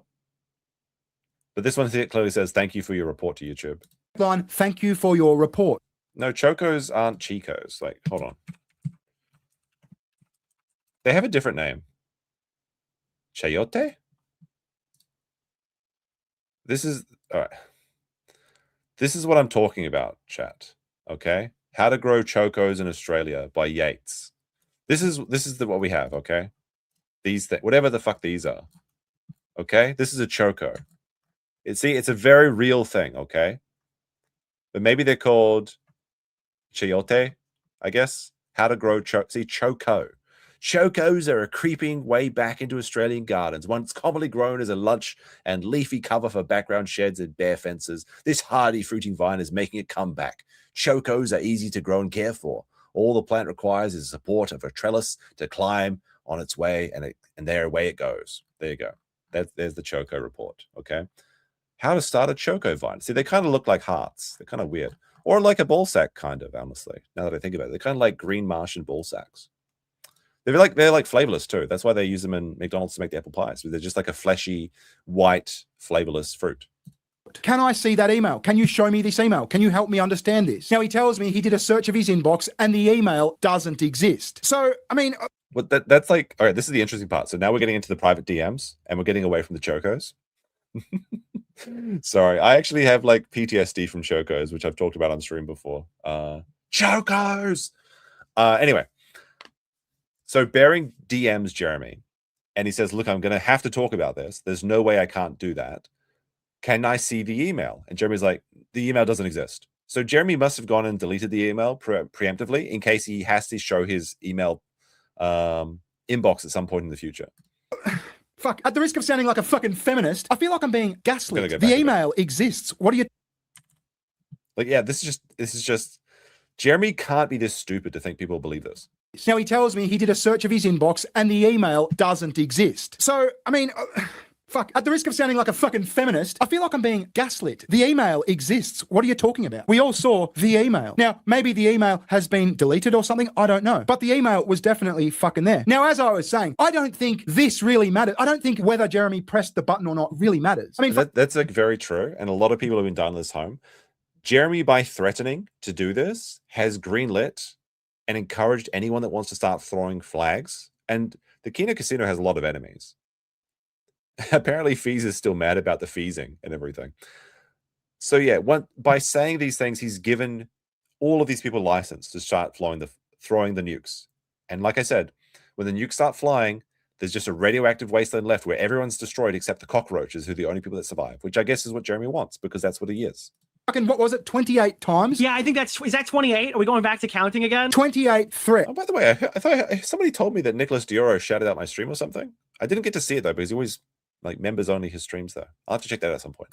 right, in the DMs to Josh and in public on Twitter, he threatened to have Kino Casino's clip channel yeeted 28 times. Now, there's a number of possibilities here. Like he said, did he call his non-Indian YouTube rep? Did he just trigger a flagging war? You see, on the internet, there's always people that fucking hate you. There's people that hate me. There's people that hate Kino Casino. There's people that hate Jeremy. So as soon as they see this, they see blood in the water. Oh, Jeremy's threatening to have the Kino Casino's clip channel taken down. Let's fucking start mass flagging the Kino Casino clip channel. Jeremy's going to get the blame for it and happy fucking days. That is a very real possibility. But Jeremy still started that fucking war by acting like a big man, by saying, one phone call, I'll get your channel terminated. You know what I mean? And now there's... And by the way, like, that's still the best theory for all of this to happen. While it could be possible that Jeremy's fans or the Jubal decided to flag down the channel, it is most likely that Jeremy did this based on the fact that they received no notification about their channel being taken down, and the Warski channel plus the Kino Cassette channel went down at the same time.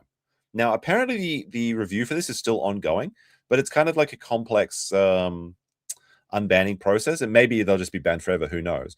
But essentially how I believe it works is that they have to unban the Warski channel first, otherwise it's kind of convoluted, but if the Warski channel is unbanned, then the Kino Cassette channel is unbanned as well, because then they could never have been banning, but if they don't, then they were. But it doesn't make sense because Warski was unbanned already previously and hasn't uploaded any new content there, so how could he be banned again anyway? It's this weird, like, circular logic, but it's annoying. Realistically, they probably won't get it back at this point, but they've already got some, they've started the locals, they've started the Rumble, and I believe that Warski's going to be reviewing a lot of Jeremy's videos. There's a lot of shit to see there too, so good luck to him. Multiple fucking casualties. Like Alyssa Clips has been getting flagged. Josh from Kiwi Farms, he's been getting flagged too. That Luther Morgan, the author of the LOL book, he's been getting flagged. This was a big mistake to flag Luther Morgan, as we're going to see in the next one, because now you've made an enemy, the worst kind of enemy, the enemy that can read, and also the enemy that really doesn't mind doing a lot of research into your potentially FDA non-compliant, maybe not criminal, but illegal activities on Amazon. We're going to see it later. A guy called Rant Man, he's been getting flagged too. It's because this frenzy has been started. So whether it's Jeremy or not hitting the button, he's still responsible, especially... I like... Hold on a second. I don't know much about Rant Man, but I do like that his thumbnail here. Hassan Piker is gay and stupid. W Rant Man, honestly. Because this frenzy has been started. So whether it's Jeremy or not hitting the button, he's still responsible, especially given Jeremy's take on online harassment. See, when I got in touch with Jeremy, I said, did you flag the Kino Casino Clips channel? And immediately it was defensive. It was more than defensive. It was, you're taking up for the casino, you're on their side. Like as if I'm some sort of traitor. Like I'm not in the fucking T-Birds gang. I take... Disloyal bearing, you rat Australian. Make up for myself. And right now, the people that watch my videos, consume my content, want me to talk about this. And I gotta say, I'm slightly fucking perturbed about this too. So anyway... I love that word, by the way, perturbed. It's so much fun to say. Jeremy said no, he did not flag the casino's channel. He said all those threats that I made were just me bluffing. It might have been my audience, but I think they know I wouldn't want that. I mean, really? Do they really know that? You just publicly said several times that you want this channel terminated. But anyway, he said it was all a bluff and he had to do it because they were harassing his wife. So I said... As we've seen from the clips today, the person that is harassing Jeremy's wife is Jeremy. He said he didn't even care about her. He would give her up in a second if he could just go back to living in a double bedroom apartment. He will give it all up. His massive mansion, his 10K racing track, his puppers, his Magic the Gathering collection. He just wants to get rid of her. How pathetic. And this is the woman that he's trying to protect? No. Really? Andy and PPP are harassing your wife? Because from what I've seen, they tend to say, don't harass Jeremy's wife. That's a big fucking triangle, but it's the massive, the massive PPP triangle. It doesn't sound as good as the small one, though. That's the only problem. Visually, it's very stunning.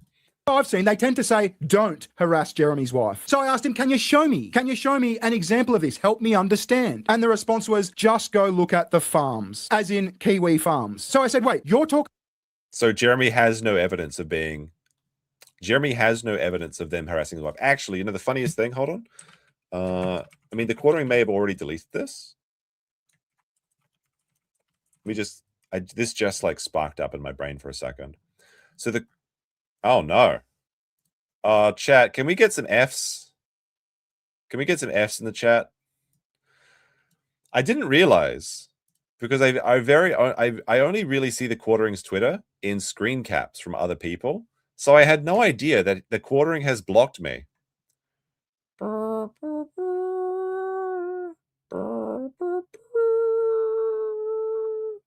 So pour one out for my Twitter interactions with the Quartering. I don't think I ever really DM'd. No, I didn't DM him, but I only atted him one time. I usually quote tweet him. But anyway, I better be careful with it because I never know if Cuckpord's going to show up on Quartering's Twitter account. But here it is. So the Quartering, as we know, his catchphrase is what, chat? It's this, right? Show me the receipts. You know what? I printed a T-shirt today that I think I'm going to link in this video, and I'm going to donate all the proceeds to whatever the most reputable like men's shelter is in the area. So make sure you get your shirt with a fan drawn face of me saying, "Let's show me the receipts." Yeah, how was your weekend is also his other catchphrase. By the way, all the money for the charity went straight to his toy collection. Anyway, so show me the receipts is Jeremy's catchphrase. He has not shown any receipts. That there was this mysterious F-150. That he has not shown any of the phone calls to his wife. He has not shown anything, except he just posted this. I guess this was 24 hours ago. He said good morning, and you can see here some random person with a freezer icon is telling him to delete himself. You know, KYS yourself, Jeremy. This is the first time he has posted anything about death threats to him. So Jeremy always immediately shares anything he can prove, and he doesn't share what he can't prove, obviously. This is the first time he showed a receipt of a single person with a random person. It could even be one of Jeremy's friends just doing this so that he could, you know, just so he can incriminate himself or whatever. This is the first fucking time that he showed a single receipt of a single death threat towards him. And it's just some random internet person. Are you dead yet, son? Look, this is not a threat. This is not a threat. This is just a random internet nobody, or it's someone working for the Quartering. Jeremy himself made fun of the woke liberal feminists that were getting these random sort of messages, the exact same type of messages. And he was like, of course they're not real because they're not going to come to your house, okay? This is made up bullshit. It doesn't matter. But to Jeremy, it was real in his mind. He literally did go woke, and now he's going broke. It is very fantastic to see how that's happening. By the way, we have over 1,000 people in this stream. I'll make one more plea to like the stream. We just need 400 likes, and then I stop asking for it. That's when the YouTube algorithm kicks in. It distributes the video to more people. More people see that Jeremy is a piece of shit. Don't you want that for me, chat? Don't you want that? Anyway, but if you hit dislike if you dislike the stream as well. Or just say hi in the stream. Let me know how your weekend was going or what the oranges are for. Talking about random people on Kiwi farms. Kiwi farms once had a rumor that I was a pedo and my wife was a 15-year-old Filipino girl I was holding prisoner. Shortly after I realized it wasn't Kiwi farms, it was like another gossip site. I don't think it's around anymore. But just Is he talking about Pretty Little Liars or whatever that was? Or is that the one that just talks about the J-Vlog girls? for the record, my wife is a year younger than me, and she's a half Filipino that I hold prisoner. But my point is, if the casino are Where they belong. responsible for what random people on Kiwi farms do, then surely Jeremy is responsible for what his audience does. I mean, isn't that True. Jeremy's standard? It's a dumb standard. It's one we fought against for years. You're not responsible for what your audience does. Jeremy's problem is that he's trying to defend himself in the court of public opinion. And unfortunately, he's like reversed the burden of proof. See, if Kino Casino's channel just got flagged down and they said, oh, it was Jeremy, you could easily say, well, prove it. But because Jeremy fucking bloviated about, I can get your channel taken down, I'm gonna get your channel taken down. And because it happened shortly after, people reckon he did it. And that's not gonna... I mean, everyone's made the comparison, but it's like the guy who's like, I'm going to kill my wife. I'm going to kill my wife. I'm going to stab my wife. Says it every day. Comes home. Wife was stabbed. Can we see your knife collection? No. That's what it's like. Plus Manny says, grift harder with a 200 rupees. Thank you very much, Manny. Maybe we'll have a dinosaur stream this weekend. Who knows? On the gaming channel. A lot of fun. There's actually the new dinosaur, the Kentrosaurus, is coming up. That's going to be cool. Yellow Flash with a 10 says, lol, watch his rushed out Trump shooting video. He fumbles it and is muted for the first half. We watched it at the beginning of the stream. It's very entertaining. And I muted myself at the beginning of the stream as a joke. Like it was all performative art. The fact that I was muted while talking about Jeremy being muted was planned from the beginning.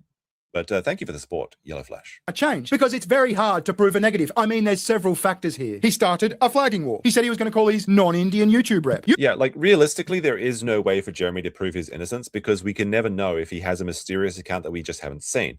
But we have seen that his unsleeved media channel has sent in a report. Can we see that report? What channel? Can we see the report history on that channel? If he showed it and it wasn't flagging the Kino Casino, it still would not prove his innocence because, like we said, there's really no way for us to know all of his accounts. But it would give him a little bit of like credibility, which is something that he's sorely lacking on in these days.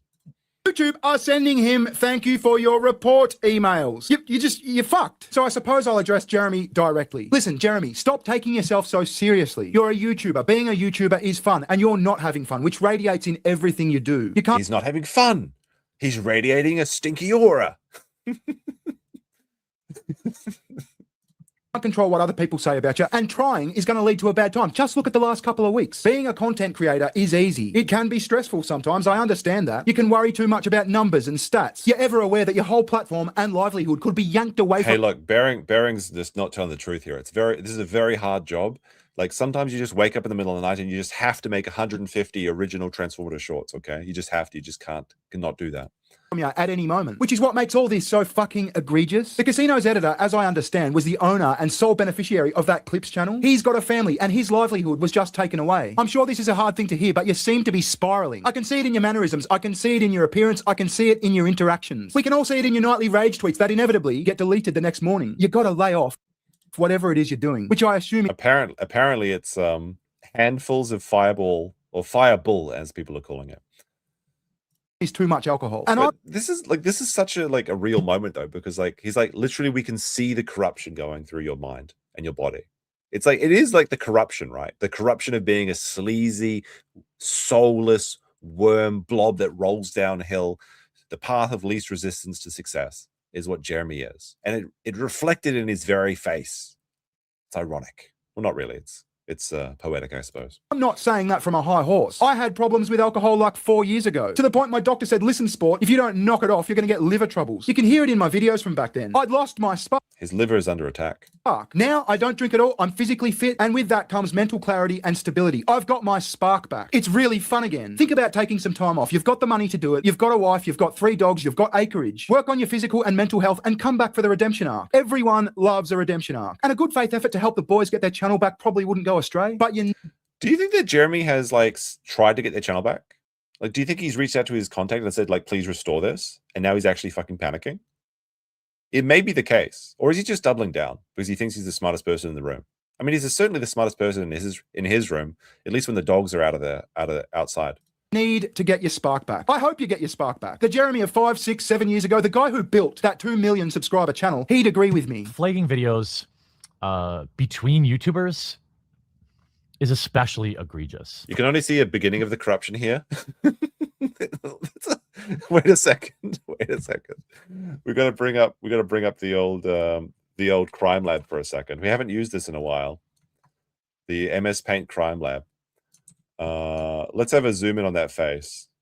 I probably should just use the snipping tool, but I like doing it this way. Look at that. That's a sticker, isn't it, boys? Even though we don't have look at his fucking face. You can see the corruption is starting to seep out of his eyes. I'm tired, boss. I'm tired, boss. I can't do another 150 shorts. I'm tired. Oh, is Bering in the chat for real? Oh, is that true? What part of Australia are you from? Because you got that real like country style of Australian accent. I don't have much of my accent anymore because I lived in New Zealand for a while, which is very sad for me. From an angry fan, this is already bad.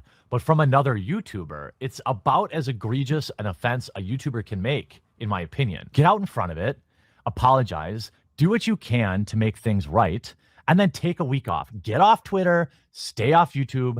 People will move on, okay? People will... I love Jeremy versus Jeremy. It's so entertaining. Move on. There'll be another meme. Right now, you're the meme. All right, that was Bering's video on the Bering channel. I'm gonna like the video for him because clearly, like, this is his big break. That you can see he's in the stream chat. It is funny how like people, like a lot of people, are really interested in this story. All right, so this brings us. Hey guys, this brings us to Luther Morgan. Now, people investigating Coffee Brand Coffee. Unfortunately, one of our agents well, not really our agents, but one of the boys that was investigating was Ethan Ralph, and he's currently being chased by the police allegedly, at least according to Alyssa clips. I wonder if there's any updates on this. But you can see as of 3 hours ago, the Milwaukee police are hunting Ethan Ralph, and he's like currently doing parkour through all the bathrooms in the airport, I guess. He didn't make it. All he had to do was find the coffee company, Ethan. But you had to piss off the coffee Illuminati in Wisconsin. All right. Luther Morgan is the Lolcows book guy, and I've got that linked in the pinned comment. So go check out his book, Lolcows, The Never-Ending Tragedy of the Internet. I believe it is free if you have Audible, so that you can enjoy it there. And I'll link it again in the chat. Now, he's been doing these really in-depth investigations. Some people are calling this weaponized autism. And he's found out very crazy is that food and safety violations, and there's a lot of A-log with the quartering out there, but none of them did the unthinkable. One person said to themselves, what if we try tasting his coffee? Now, Josh Moon had actually tasted his coffee before. I'm going to learn that Josh Moon has very taste in coffee because half of Quartering's coffee is full of just sugar and additives. But, well, let's see what Mr. Luther Morgan has to say. Morgan with another video about coffee brand coffee and the ongoing investigation as we answer or try to answer the question, where is the coffee factory? Now, Jeremy. I got a helpful tip from a friend of the channel, Duty Streams. What is this, a crossover episode? Like, everyone is joining forces. Well, maybe there's not sugar in it, but there's like artificial flavoring. Fix my internet? Nobody else is complaining. I mean, what did you fix your internet, AM? Duty's a DSP guy, right? Everyone is like, lend me your blade so we can take down the Quartering. A big fat beast. So you need a lot of swords to cut through that. And he suggested a whole new different avenue of investigation. And, you know, unlike unlike Mr. Hambly, I actually give credit. And it made me think about it in a totally different way. Instead of trying to find the food processing plant and then connect the plant to the product, I should get the product and then reverse engineer where the product came from. So this is actually beans, and then he deconstructed them to a molecular level and remade the coffee plants. This is, well, at least that's what it sounds like he's doing. So I bought coffee brand coffee. That's right. I wasted. And nobody thought completely unrealistic idea for anyone, because like imagine actually buying what is that 10-ounce bag for $20 of the, what is it, the Tiger's Bleach Cobbler. Yeah, that sounds delicious. I mean, I want to taste blueberry when I have my coffee. Wasted 40 of my own dollars to get coffee brand coffee. So if you like this investigation and you want to support it, please consider checking out the book on Amazon, Lolcows, The Internet's Never-Ending Tragedy. Yep, I've got this linked as the pinned comment on the stream. Check it out. And like I said, if you've got Audible, then it should be free. I think actually Luther makes it because I'm stealing that from him too. Or if you can't read, like Jeremy Hambly, the audiobook is available on Spotify. Audible. All right, so back to the video. So I ordered the coffee, and I started doing a little bit of investigation into what are the requirements to sell things on Amazon. Amazon is kind of like his Achilles heel. So if we go to the Amazon Seller Central, and going to be the funniest part, because Jeremy was talking about how he didn't want to put things on Amazon because he was going to take a 30% cut. So he's already making $1 a bag, which very suspiciously is the same amount of money you'll make from the Meta PC's coffee company, Player One, that is also groceries. Jeremy's he's making 70 cents a bag by using Amazon. Go to Tree and Gourmet Foods, and we go to product requirements. If you see right here, it says you must be a government agency for the products you're allowed to sell. So this would be his food manufacturer, food processing plant license. And then if we go through here, it says label in English all products covered by federal, state, and local laws. For federal labeling policies, see the FDA food labeling and nutritional guide for that. And we'll get to that in just a second. So there's also further requirements. So for food and beverage, it says listed here, examples of permitted listings. Properly prepared and sealed food and beverages. All food packaging must include the following. And right here, name and address of the packaging company. So I knew by the time this thing got to me in the mail that either two things would be true. Either Jeremy Hambly is not in compliance with the Amazon food listing requirements. Oh my goodness, what the heck? Wait, what is this fucking ad? Japanese ads? The fuck is this? Or the fuck is that? All right, whatever. All right, so one, I guess you can vote in the chat. Coffee brand coffee is not compliant with Amazon's listing requirements, or two, the coffee packaging would have your address would have the address of the facility. Let me just log. This should be in my other account. I gotta log into my YouTube Premium account. I do have Premium Chat, caught in 4K. Hey guys, Luther Morgan. I got caught. Yeah, I logged out. It's not hentai. It doesn't look good though. I'll be honest, it doesn't look good. Felted, yeah, career ruined. It's just one of those Japanese gacha games or some shit. I don't play them, chat. I swear I don't play them. I only play dinosaur games. All right, let's continue now. All right, go back a second. It's muted. Perfect. Everything's working out great for me. Gominasai, yes, indeed. So as you don't understand, Chad. It's based on my region, okay? I waited for this thing in the mail. I did a little investigation into what are these FDA food requirements. So coffee by itself doesn't have to have nutritional facts. So if we go to the FDA document here, it's 132 pages. We go down to foods with no nutritional significance. It says, are spices, coffee, and tea required to be nutritional labeled? And it says right here, exempted food includes coffee beans, whole or ground. So let's go further. However, Hambly sells coffee that has artificial flavoring in it. This is why Josh Moon liked Jeremy's coffee so much, because he said that Jeremy's coffee was better than Pippa Pipkin's coffee. It's because Jeremy's coffee is just full of like all the artificial flavorings as possible, and Josh Moon has no idea what good taste is. I just drink black coffee, just regular black coffee, okay? But this is going to be so funny because there is 2 points here where Jeremy gets caught, because if you have these artificial flavorings, it is a FDA requirement to list the manufacturing facility as well as the ingredients for allergen reasons, right? As well as you have to do it for caffeine added coffee, which is Jeremy selling as well. Half of his coffee is artificial flavoring. So if we go through the same document, page 18, it says, It's Josh on Josh violence, indeed. Natural flavors or artificial flavors declared in the ingredients list. So you also need an ingredients list. These may be declared in the ingredients list by either using specific, common, or usual names, by using declaration spices, flavor, or artificial flavor, or natural flavor. And it gives us example here. And if we go down to the next page here, it says, do you have to parenthetically declare all the ingredients and flavors that conform to a standard of identity? And it also says, if the flavor is declared by the standardized name, i.e., vanilla extract, whatever, each ingredient must also be declared parenthetically following the standardized name. So a lot of his coffee has artificial flavoring. So I think it's like all of it, to be honest. It's his special spices. Jeremy said he made it himself. He was out there roasting the beans. He was sniffing the flavors. Imagine the smell of the coffee. He was the mix master. He was doing all of this. This artificial flavoring, whatever the hell chemicals are in it, are supposed to be listed. So also while I wait, $20 for 12 K-cups is insane. I'm going to be honest. I don't know what the K-cups are. Is that like those little things that you put inside the espresso machines that they instantly make the coffee? I've always assumed that's what they are. Yeah, it's like just a small cup thing. So like it automatically makes the coffee for you, right? Like you put it in your machine and it makes it for you.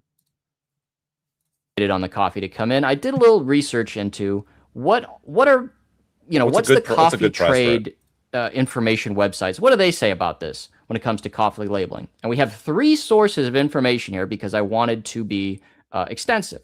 So this is Roastar, the whole package. So this is a whole company dedicated on helping coffee companies design packaging. So we go through here. Every bag of coffee you sell, whether that's at the farmer's market or in a national grocery store. So Hambly's talked about wanting to get into Walmart. Right here, name and place of business. I'm gonna go out on a ledge and say that the Walmart thing isn't happening. Not just because of this video, which is really good, but also if we go to... So the Panda Droid posted today, not looking good with the quartering. He really needs to take a break. Since Jeremy's coffee brand coffee trademark was abandoned on Monday, 4/20, happy birthday to Sean, due to no statement of use or extension request timely filed after notice of allowance was issued. So there you go. Look at this. Coffee brand coffee Status. The status is officially dead. It's dead. It's abandoned. Goods and services for artificial coffee, barley coffee, and brewed coffee. It's over. It's so over, chat. Some mad lad is going to buy the coffee brand coffee and then make it a successful company. And then everyone's gonna change their thoughts about how coffee brand coffee is a stupid fucking name. And they're all gonna realize it's actually an amazing idea and it's gonna be a really successful coffee company. And Jeremy's gonna be seething. And you can see there, status abandoned, refused, dismissed, or invalid. And yeah, that's it. It's as of what is that, like 6 days ago? 6 days ago, technically, there is no coffee brand coffee. It's all gone. And it's gone. And it's gone. The Bella Stella with a 10 for the goal. Thank you very much. Much appreciated. Big support on this stream in the evening or morning for most of you. Actually, come to think of it, like most of you, basically everyone in the chat is probably watching this at like Sunday morning, but I guess me and Bearing are the only like night owls here, which is kind of funny. Ramen Brahmin with a 5 says, everyone is dogpiling Jer, but no one's asking the real question. What are the oranges for? Let me know what you think. I have a fun, I've been collecting orange pondering pictures. This is my new thing. Like my new interest is finding, like I love these orange pondering pictures. We have a new one though. Where was it? This one, I think. I mean, chat. Oranges, not even one. See, this is why people in Australia live so long, is because we don't have oranges down there. We've just got chocos. Chocos make you live forever.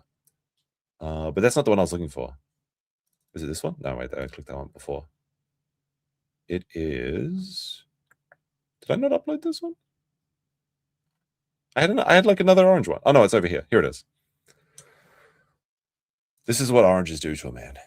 This is what happens if you start pondering your oranges too much. You can see that there's actually a lot of details in here. I didn't notice that there's like the dew ball in the background on the plate. This is very fun. I like this one. You got the little bottle down here. You got him shitting his pants. It's all so wrong. No, it's also right. All right, back to Luther Morgan's investigation. Oh, I forgot to like the video. There we go. That means the manufacturer, packer, or distributor. The full address is safest, but a website that clearly links to your contact info can suffice. He doesn't have any contact info on his website. So we got one source here. Also, it says if your coffee is flavored, you'll need an ingredients list and potentially an allergy warning. So just to be sure, here is the FDA requirements around flavor additives. So it's a dead link, but I went and found it. So if you're, if you want to look at the FDA code here, it's whatever this 101.22 food labeling of spices, flavorings, colorings, and chemical preservatives. So if we enter this page here, we go to, so here we go, Code of Federal Regulations, and we scroll all the way down here to this one. A statement of artificial flavoring, artificial coloring, or chemical preservative shall be placed on the food or in its container or wrapper, or any two or all three of these may be necessary. So this flavored coffee, will it have a statement about what the artificial flavoring is? Here's another source. What do coffee labels need to meet government regulations? So this is from CTM Labeling Systems. So we've kind of already mentioned this a little bit, but obviously Jeremy does not meet these standards. So he's quite literally violating FDA guidelines with his drop ship or white labeled coffee. And the thing is, none of this would come to light if Jeremy could have taken a joke. It is so funny. His entire career, his entire empire is falling apart because he couldn't handle the bans. That's as simple as it is. If he just kept doing his slop grift, put the shorts in the bag, put the dumbass political takes in the bag, put the rumble streams in the bag, everything would be going great. He'd be still losing money, but at least he could pretend he's a big shot and he still had respect to people, even though nobody ever really respected this guy. He was always a laughingstock in every community he's been through. Like he literally made his first debut was essentially drinking Sargon's cum, or at least, pretending that a vial of cream was his cum or some shit. So he's always been a joke, but now it's really coming to a head. And he could have got away with it if it wasn't for these damn meddling kids at the Kino Casino, Andy and PPP. Because when you piss off someone like, you go up against someone like that, it's like someone so popular, someone so funny, especially this is the biggest problem that Quartering made, is going against anyone that's funnier than him, which is everybody, which is exactly why he took down 8 Thoughts. Then you get all these people that have this like weapons grade autism research powers and decide that, well, maybe they're just going to have a look at your coffee company. What else has Jeremy been violating guidelines on. What about his other businesses? Interesting. How much is more going to come out? Every day there's a new A-log. Every day there's a new clip channel. Every day there's a new stream making fun of Jeremy, and it's not going to end. He must think this will all end. Like he's going to come back from his vacation on May 4th. Apparently there's a June the King documentary coming out sometime in May, which is now 4 hours long. Another company just dedicated to designing coffee packaging. So if we go right here, so IP, this is the PPP loan resurfaced. Oh, I forgot about that. Actually, I think I had that. It's like that. Maybe that was attached to the link. It is very funny that it's the PPP loan, by the way. That was not lost on me. But I think it was on this post. If I go back a second. It's like too zoomed in. Oh, damn it. No, I lost it. Give me a second. All right, this is the one, right? Is this the one that it shows up in with the Panda Droid, the thread? Did anyone know the Quartering has a marketing company called Marketing Sheriff LLC? Is this the one that has, like, he got out a payment protection loan for himself or some shit? I don't know too much about that. I might have to research that for the next stream. We'll go back to the Luther Morgan one, though, for now. The information panel.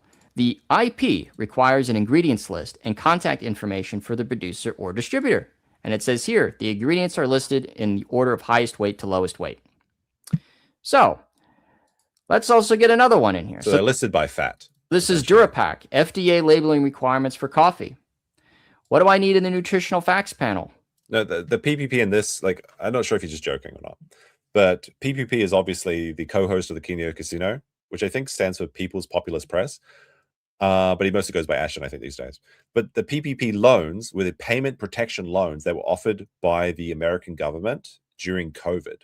So the way I understand this is that you could get out loans that you didn't have to pay back, and then you could pay your employees with it so that they could keep the business going during the time that all the businesses were shut down. Now, certain people were able to pay themselves huge sums of money with this. I believe that Nick Recator took out $100,000 as a payment protection loan or something equivalent to that, and then paid himself that money because he's his company, Recator Media, which runs the Recator Law channel. He got $100,000 loan for that. Then he paid himself $100,000. So basically, just it's like a free money essentially, and you have no obligation to pay it back. Some people were setting up LLCs and scamming the government by taking out these loans and paying these fraudulent staff wages. But it's all kind of like not very many people were caught for it, I think, as I understand it. And I'm not too familiar with it, but it is basically fraud. Now, the question is with the marketing sheriff is Jeremy still operating what it was, I believe, a defunct company? But if he took out a payment protection loan and then paid himself a bunch of money when he's not actually working in the marketing sheriff anymore, that would be, well, complete fraud. And he might actually have to be very careful about that. But it's fraud, banned fraud. There's fraud all the way down. The FDA does not require a nutritional facts panel for plain roasted coffee. However, you must include nutritional facts panel if your coffee has flavorings, vanilla, hazelnut, pumpkin spice, etc. And then here we go here. Do you have to list caffeine content? No, caffeine disclosure is not mandatory. However, you must list caffeine if you add extra caffeine to the product. So coffee. Oh, not the double caffeinated ultra light roast. Brand coffee sells. This packaging is terrible, by the way. A coffee that has extra caffeine in it. It looks like it's designed for like a child. You know, like they're sort of like edgy. Wow, extreme coffee, bro. But it's like it's marketed to boomers. It doesn't make a lot of sense. So I wonder, does it have that caffeine listed on the packaging? Here as well, do you have to register with the FDA? FDA registration is required if you roast your own beans, package coffee under your brand, operate a warehouse that ships coffee products. Jeremy said he roasts the beans. Jeremy says they package them themselves. Jeremy says they operate a warehouse and ship out the coffee. All of this, do you have to register? Yes. So Jeremy Hambly has claimed all three of these things. This is me and 6-7 other employees here. 6-7. Let's find. God damn it! So what? Maybe I'll talk about this later in the week. But while I was up in Kanagawa, and me and Max were filming something, and we were making 6-7 jokes, but Max took them way too far, and he kept saying it every other day. Maybe I should show you guys some of the footage from that. It's actually very funny, where he's making friends with the rookie racers and with the. Never mind. I won't get into it right now. Here in the United States, we roast our own The fuck beans. is this? This isn't some You drop rat. ship thing. We have our own fulfillment facility. We have our own customer service. I personally dial in every single blend when it comes down to the flavor and how long it's roasted, what temperature it's roasted, the level of darkness. I'm deeply involved. Tucker Carlson was spotted in by the Apparently, way. somebody sent a gift membership that says 6-7. I don't know what those gifts are. I think that's a mobile thing, but thank you. I'm not sure where I can see those though, but I appreciate it. Wait, on the coffee, we roast our own beans. We're not some weirdo drop ship organization like literally all my competitors on YouTube. He wanted to say Tim Pool. That's what he wanted to say, because Tim Pool has I didn't realize this until recently, but Tim Pool has the Cast brand coffee, and literally Jeremy's coffee brand coffee has the same acronym, so I assume that he stole it from Tim Pool. YouTube. So, give us a try. Many of you know I run a coffee company. I'm not some drop ship company. We roast our own beans. We hand our own fulfillment. We have our own employees. We have our own roasting stuff. We have what is one of the most popular items. So does he have FDA registration? Now, unfortunately, the FDA doesn't have a database, so I couldn't look that up. I know, you would think it would exist. So anyway, all right. So packaging rules for small coffee businesses. Even at a small scale, your coffee packaging must include basic label information. Boom, right here. Your name and address. Your name and address, guys. Now you may be thinking, oh, well, Luther, what if Hambly applied for the FDA, U.S. Food and Drug Administration Small Business Nutritional Labeling exemption? Well, I mean, before whatever Luther is about to say, Jeremy has been trying to brag that he's making $5 million or something out of his coffee company. It's not exactly a small business. I mean, I guess there are some small businesses that are in the millions, but Jeremy's trying to big dog constantly, and he's always getting caught out by his own lies. So it's so funny that he's like, well, actually, we've got $5 million in total sales. But it seems like, actually, it says right here, another exemption applies to retailers at annual gross sales of not more than $500,000. But Jeremy said he's making more than this, right? So he's completely exempt from this. Well, he's never raised this as a defense. So, and if this is true, that he has a small business nutritional labeling exemption, show me the paperwork, Hambly. So this is what coffee is supposed to look like. So this reminds me of that, what's the guy's name? Jim is Hungry, where it's like, this is what it looks like, and this is what it's supposed to look like. But let's have a look. This is just some coffee that I had in the cupboard. And right there, it says the ingredients list, coffee, and then it says proudly distributed by, the name of the company, and then the city, state, and the zip code where it is. That way you can find it. So you guys tell me what you think. Once the coffee arrived, was it not compliant with the food safety regulations, or did it have the exact information that we needed? Well, everyone who said that he was non-compliant with the food regulations, you're correct. This looks like such a shit packaging. Spiked jack-o'-lantern. Ooh, look at that. You've got some Halloween. You've got some jack-o'-lanterns in there. You've got your pumpkin pie. Information regarding the coffee how's it going, factory. Luther? We're just watching your video. How about that? We got a lot of faces showing up in today's chat. How's it going, man? Be sure to check out his book. Of course, it is pinned as the pinned comment on Amazon. Free with Audible, apparently. Is not on the labeling. So I purchased this. It's spiked jack-o'-lantern coffee, mainly because... Oh, wait, Luther, if you're in the chat right now, what did the coffee taste like? Can you give us your rating of the coffee brand flavors? Because I'm not sure if you include that in this video. Or were you afraid to taste it because you don't know what's in the ingredients? Because I thought it could be expired because it's clearly Halloween themed. And there is absolutely no information. There's no coffee factory information. There is no ingredients list. There's no nutritional facts. He did not consume the coffee, chat. Oh, no. It didn't have an expiration date. This is actually probably the right move, though, because Jeremy has talked about moldy coffee before. Which doesn't make sense, because you'd think if he was selling millions of dollars of coffee, they would be leaving the warehouse before it would get moldy. I believe the Dragon's Treasure also did a stream about this, where he was talking about what it's really like to sell coffee. We'll do a quick Dragon Treasure shell after the Luther Morgan video. It's totally non-compliant. Totally non-compliant. Now you say, what about the K-Cups, Luther? Well, those are totally non-compliant too. Now, they don't need nutritional facts because it's just regular coffee, but there's no information about the packaging or the factory that it came out of. So again, with a non-compliance. I love it how the packaging looks like shit. Is it maybe it was roughed up in maybe it was roughed up in fucking transport or something. But I imagine he's got an entire warehouse like this. Hold on, I gotta find out. I gotta get my Simpsons reference ready. So this is more than just about memes. This is more than just about grifting. This is more than just about YouTube drama. This is about food safety. This is about food safety, consumer protection, and transparency that is owed to customers from food producers. What the hell are these flavorings? What is in this coffee? How do you get coffee beans to be flavored like blueberry? How do you... That's a good... Well, I mean, Jeremy's the roast master. You should ask him.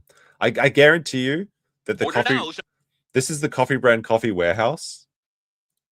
And you're getting these old boxes that are in these big, like, piles. Supply is limited. Limited!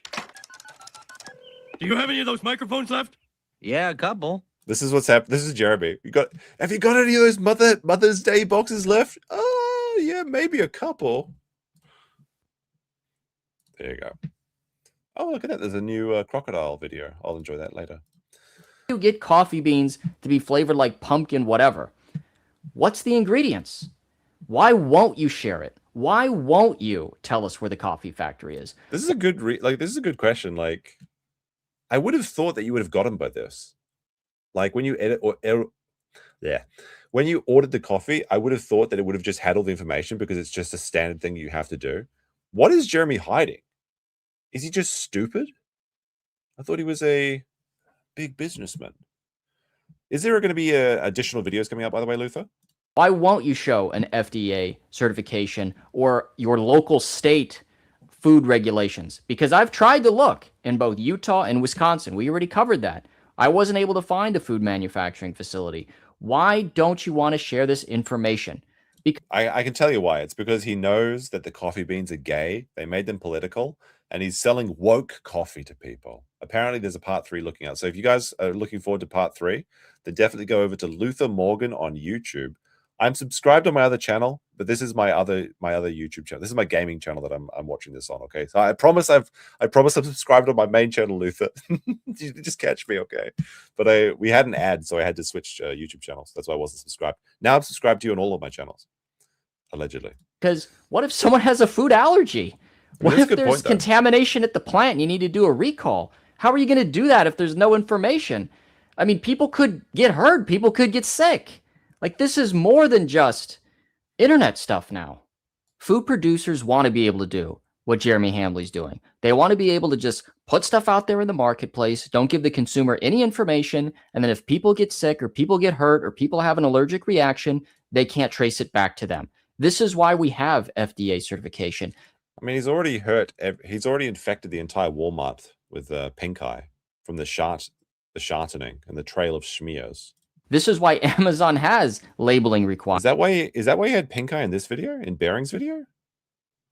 Is that what that's from? Or was this when he got punched in the face by that dude that likes to wear dresses? This is why it's important to put information and give consumers information just in case something happens. Well, what are we going to do? Well, I'm going to send certified mail to Coffee Brand Coffee LLC, as well as the registered agent, requesting this information so that we can get to the bottom of it.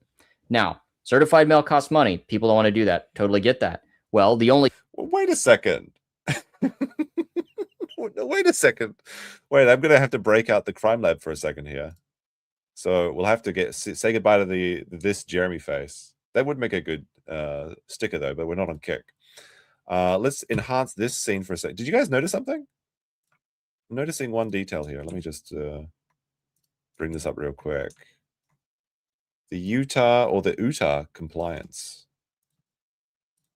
All right. Enhance. Sector 7. What the fuck is this? Wait, what is going on here? Wait a second. Crook Legal Group.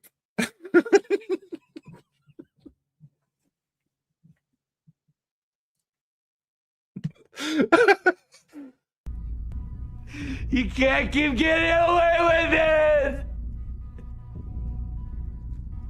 with it! He can't keep getting away with it! He won't.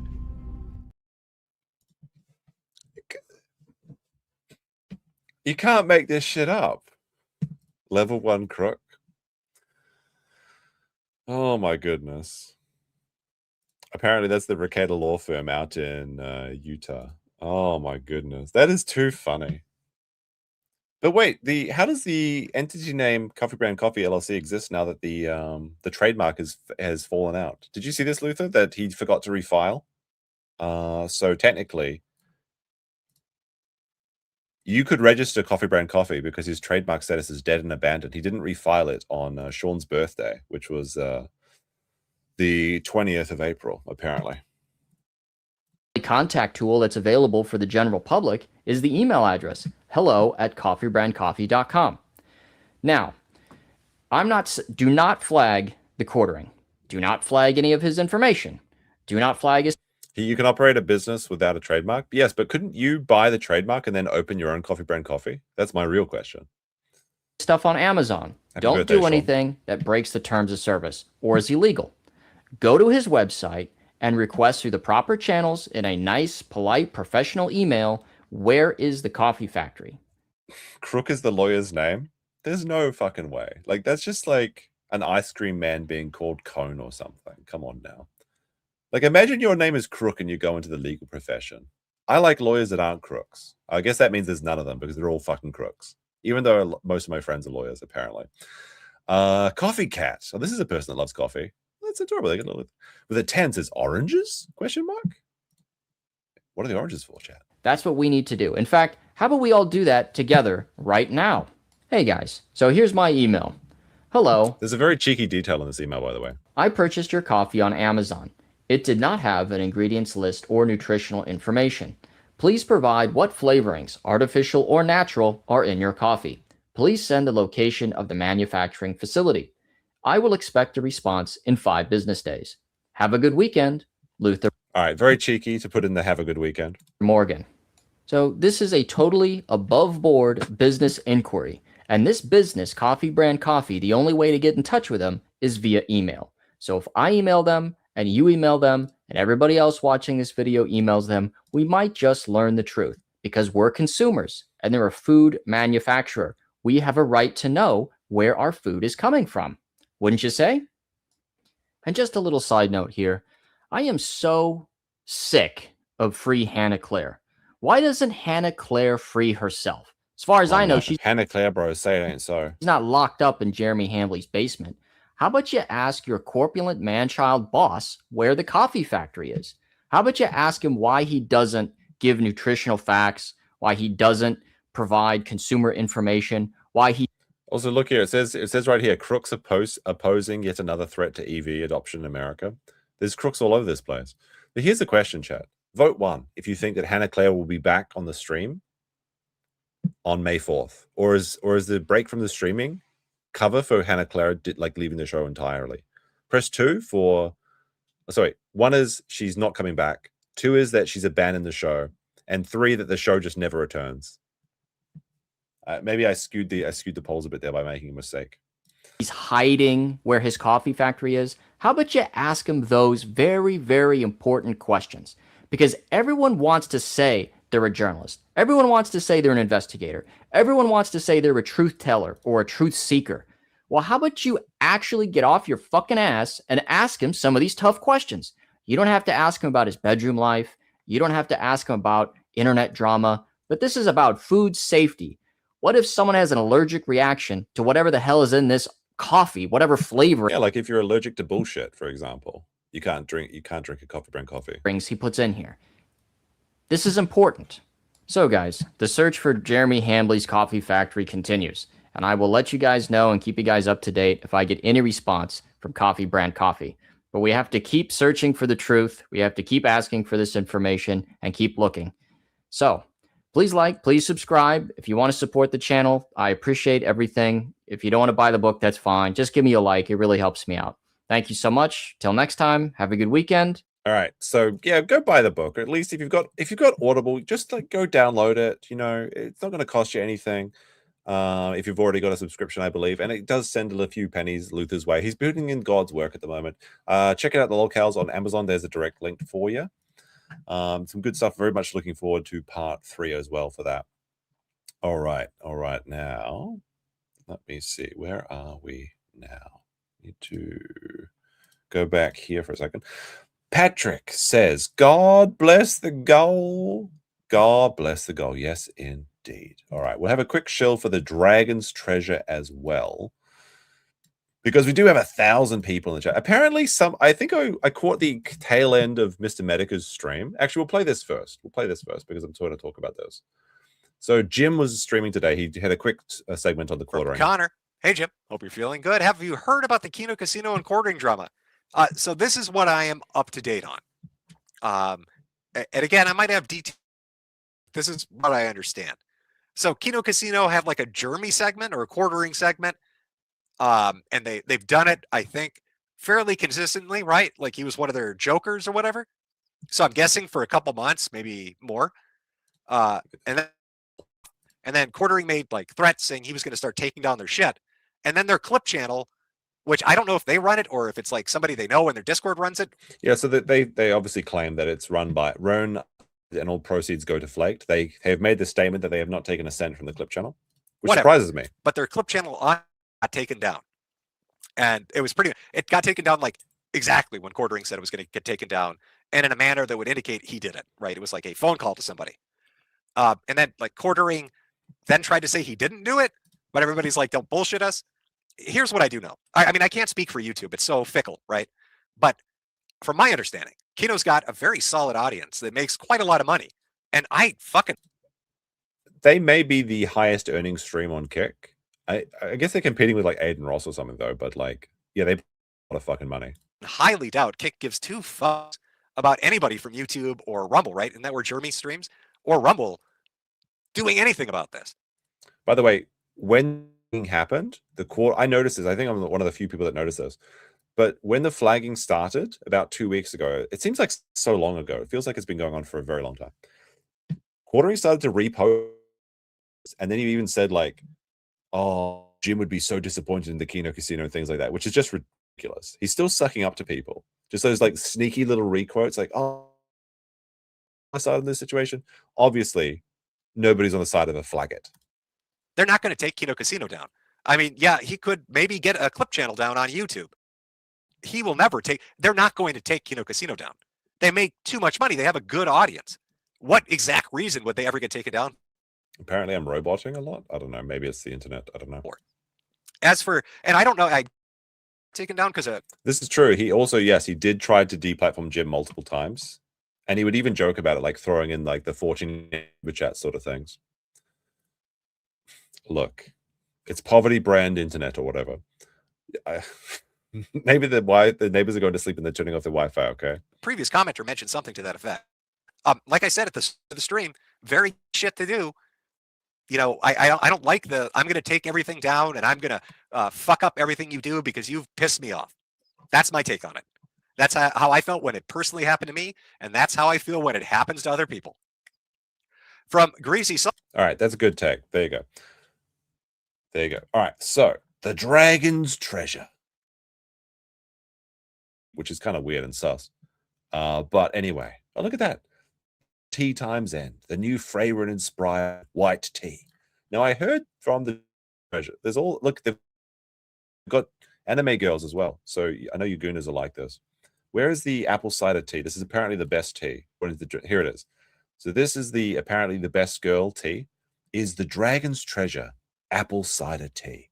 Unlike the Quartering, the Dragon's Treasure does buy the tea leaves. He does mix the mix, taste the flavors. He just sits in an apartment all day with a microscope looking at tea flavors. He's the tea man, the Dragon's Treasure.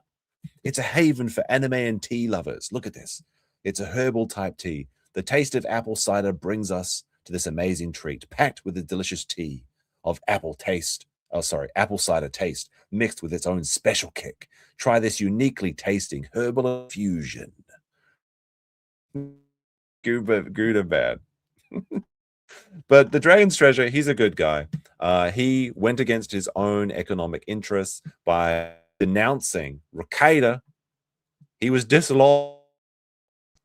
Last year, around this time, he had his biggest month to shill to creeps like Nick. He went on his own. He put his own livelihood on the line.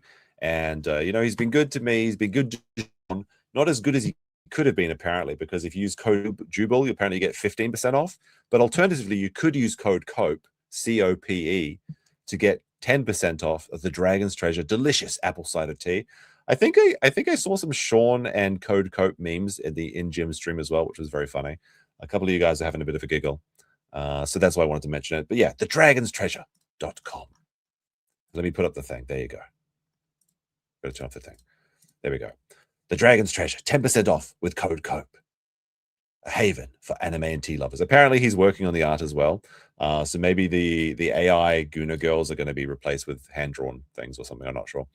But yeah, buy some tea. Buy some tea. It's good for you. Delicious too. All right. Whew. So we got through that. What is this one? Oh, that was the Brittany Venti stuff. Might skip that today. Don't think there's enough time for that. And then we're done with the Luther Morgan stuff. All right, chat. We've been going for 2 hours and 40 minutes. Should we keep going? We got some more stuff. We got this old clip. Let's look at this old clip. It's only 6 minutes. We have a 6-minute clip. We've got a 20-minute clip. We've got a 10-minute clip.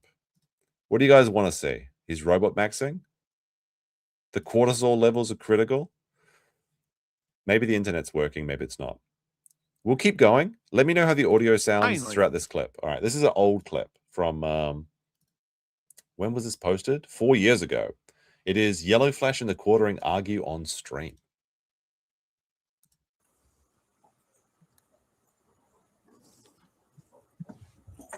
Hello? I believe this is Star Wars Girl, right? Like she was drawing that eye thing. It says Crying Flash, but I think that's Star Wars Girl. You've got the Quartering. You've got Flamenco. Flamenco. You got Lofty Pixels. Wow, this is like a lot of characters I haven't seen in a long time. Hello? Quartering? Yeah. There we go. Hey, how's it going, buddy? Finally. Hello? You there, Jeremy? Yeah, I'm here. What do you got to say? Well, you're a lot more talkative on Twitter than you are on here. Do you have a problem with me tweeting? Oh, this is so like this is why it's pointless to bring the Quartering on, by the way. Like it's already started. Like not even like 10 seconds into Quartering talking. You can see this passive aggressive bullshit where he kind of rolls over and he's like, what is this a problem? It's passive. It's just such a feminine thing to do. And this is why nobody invites, like when he didn't get invited on by Studying Craig, he didn't get invited on Camelot, he didn't get on the Kino Casino without the documents, because this is what he does all the time. He puts up this passive aggressive front, and then when he gets pressed hard enough, he rolls over and lets you milk his udders. Well, I mean, you're talking a lot of shit on Twitter and in the chat, but what shit am I talking? Also, if I didn't say God bless the goal. Okay, well let's like it's pointless to argue with these sort of people. Memenco. Yeah, exactly. What do you mean? What am I talking about? Stop wasting time. Tough guy on Twitter. Actually talk to him. Completely shuts down. Go over it. Do you have an issue? Do you have an issue with me being disappointed that someone whose content I enjoy consuming, like yours, would be such a pussy ass bitch and talk about how people should or shouldn't platform people? Do you have an issue with me being concerned why somebody whose content I consume and who's somebody who I appreciate talks like an SJW by talking about how I should or shouldn't platform people? You literally said everybody in the chat right now is acting like what she was talking about. No. Well, you did say that, and I can pull that Yeah, up. I believe I did say that, and I stand by it. 110 toes behind Can you it. explain what you meant by that? Why is he always drunk? I mean, he is more the liquor than anything at this point. Yeah, chat was being a bunch of fucking pussies. So the chat was being a bunch of sexists. That's what she says. Now you're saying pussy. She said the chat's being a bunch of sexist. Apparently, this is how I sound to the chat. Is this true? I mean, certainly when I'm drunk on a Friday or something, this is how I sound. It's kind of crazy when I look back at some of those old streams. Sexist and sexism in gaming is real. No, Flash. You have No, that is what she you have a said, lot- and that's what you have you're a lot- saying. Oh no, you camera's did giving say up. that. My camera's under you said attack. the too. Yeah, entire I never chat was saying fucking, the I never same thing. fucking said I didn't say it. Are you deaf? I said that, but you have a lot of shit to talk about me, about how I don't care about the culture war, and how you're just so much more invested. To be fair, that was Ethan that said that specifically. No, you DM'd that to me, dude. Are you fucking kidding me? I don't know what Flash has been DMing, but like Ethan directly said that specifically. Ethan is a fucking pussy ass bitch, and that's fine. And I'll save that. And I don't think it's fair of me to talk shit when he's not. Is that EVS? I mean, that's true. Here, but Flash, you got a lot of shit to talk, homie, and like that's fine. I appreciate you. I mean, I appreciate your content and the work that you've done. Start sucking up to people. Classic Jeremy. Oh no, I really actually like you. This is such a shame. Potentially criminal says Lofty and Flamenco. This is a trip down memory lane. I think it's a memory that should have stayed back in the vault. Hey, but it's really bizarre. You shit on me for 30 minutes instead of fucking coming here and talking to me. Instead, you want to go on Twitter and whine and bitch instead of coming in here when you had the link in the first place. Why don't you just come in here and fucking hash it out in the first place 30 minutes ago instead of acting like a goddamn Frosk on Twitter? Upset? That's exactly what you did. he's acting like a woman. He's like Frosk. He's like an SJW. He's gone woke. He's going broke. Dude. Are you upset? Are you upset that I had to stop at Taco Bell and I had to get dinner? Are you upset that I didn't immediately show up when you're Well, back then in why didn't call? you just say in DMs in the first place? Wait, why are you texting? Yeah, why are you I'll be tweeting? there in a Are you minute. upset? And I Are you would've upset? said, Are you upset? cool. Are you upset? Yellow Flash, I didn't immediately show up to your live stream when you demanded it by insulting me. Are you really You were upset in the about chat. that? You were in the chat, You dude. upset? The entire Are time. you What the upset? fuck are you talking about? Oh, are you What the upset fuck that I you didn't doing? immediately rush here to beg you to respect me? Don't you know who I am, you rat? I didn't know you were in the chat, you fucking mongoloid. Oh my goodness. Flash is pretty mad about this. It's pretty funny. Is that what it is? Are you really upset about that? Is this where you're going? This is. Can we this talk is your about tactic. the actual process of debating this person? Like the reason, like I feel like we're all No, getting shut up, lost in Flamenco. the weeds. Like I don't think Oh wait, that's Lofty. Never mind. I don't think you I guys don't know. are on the same page. All VTubers look the same to me. They're definitely not. Yeah. But No. I'm not gonna platform somebody who I disagree with. That's totally right-wing awesomeness. I'm not gonna be an SCW bitch and not platform people I disagree with. Are you gonna? You drinking How do tonight, you feel Jeremy? about What's when going she said on, that pal? Trump supporters shouldn't be her Don't favorite. platform. Don't platform. The levels of vitriol in Jeremy's voice is really like phenomenal. You can tell how actually mad he is. He's like bent over, growling into the microphone. You little bitch, I'm gonna get you. By the way, very funny that EVS comes in and calls him a drunk. Somebody, a man, EVS, a man most famous for being the Wendy's behind the Wendy's throat goat and also licking a urinal while on crack. disagree with. I have literally nothing to lose, but I'll give it all up. What? What are you saying? What is this? Oh, Ethan! Oh, look at you! Oh, you he came back. Oh, Ethan! Oh, Yeah, Jeremy. Hi. Oh. What No, is with no, the no. Oz? Scout, you left. You left because you said I was afraid of you. So back the fuck out, and I want to hear from Yellow Flash. I'll handle you on a different stream, buddy. I appreciate you. No, I didn't think I would come on while I was still there, and then I left and you came on. You were Oh, Jeremy won't come on because he's afraid of me. I should probably back out. No, I just thought that you. No. That's what you said. And then I left. Dip and then out. You did Dip come out. on. Let me So talk. I was like, oh shit, I was right. Holy Yeah, fuck. dip out, tough guy, and then I'll talk to Flash and I'll talk to you later. How about that? Appreciate you. Wish you all the best. Pies and all. Flash, you want me to leave or do you want me to stay? Am I allowed to stay and at least observe this from a front row seat, or would you like me to go? All right. Well, no, you stay, Ethan. You stay. It's early. It is true that EVS is is on the illustrious Jeremy Defense Squad. Apparently, Earlier for you than it is for me. I think you're an hour ahead of me. So you stay. Have a great show. Hold on, I don't want him to take off, Ethan. All right. Just prove my You point. take off All right. for a See, minute, I'll bring Jeremy. you back. I'm not surprised about that. You got super quiet, and I wish you the best. Wait, he took off. Oh God! What the fuck is going on? No, damn it! Oh my Come God. back. Jeremy, get back here. He's gone. Jeremy, get back here. Come back. Oh my Come back. god. Does anyone feel like secondhand embarrassment from that fucking situation? No, I'm enjoying this. Just I'm here a for little the bit. show. Dude, I'm here for that. Exactly. How I'm too fucking sober you for show up, this. Call everybody pussies and then bail. Like What the fuck? quartering in his cups a little bit, like all the fighting. Like I love this shit, No, dude. hold on. I sent the corner in DM and I said he left. Come back. Yeah, get back here. Get back here, Jeremy. Get back here, you little Please. bitch. Oh my god. God damn it. I'm way too sober for this.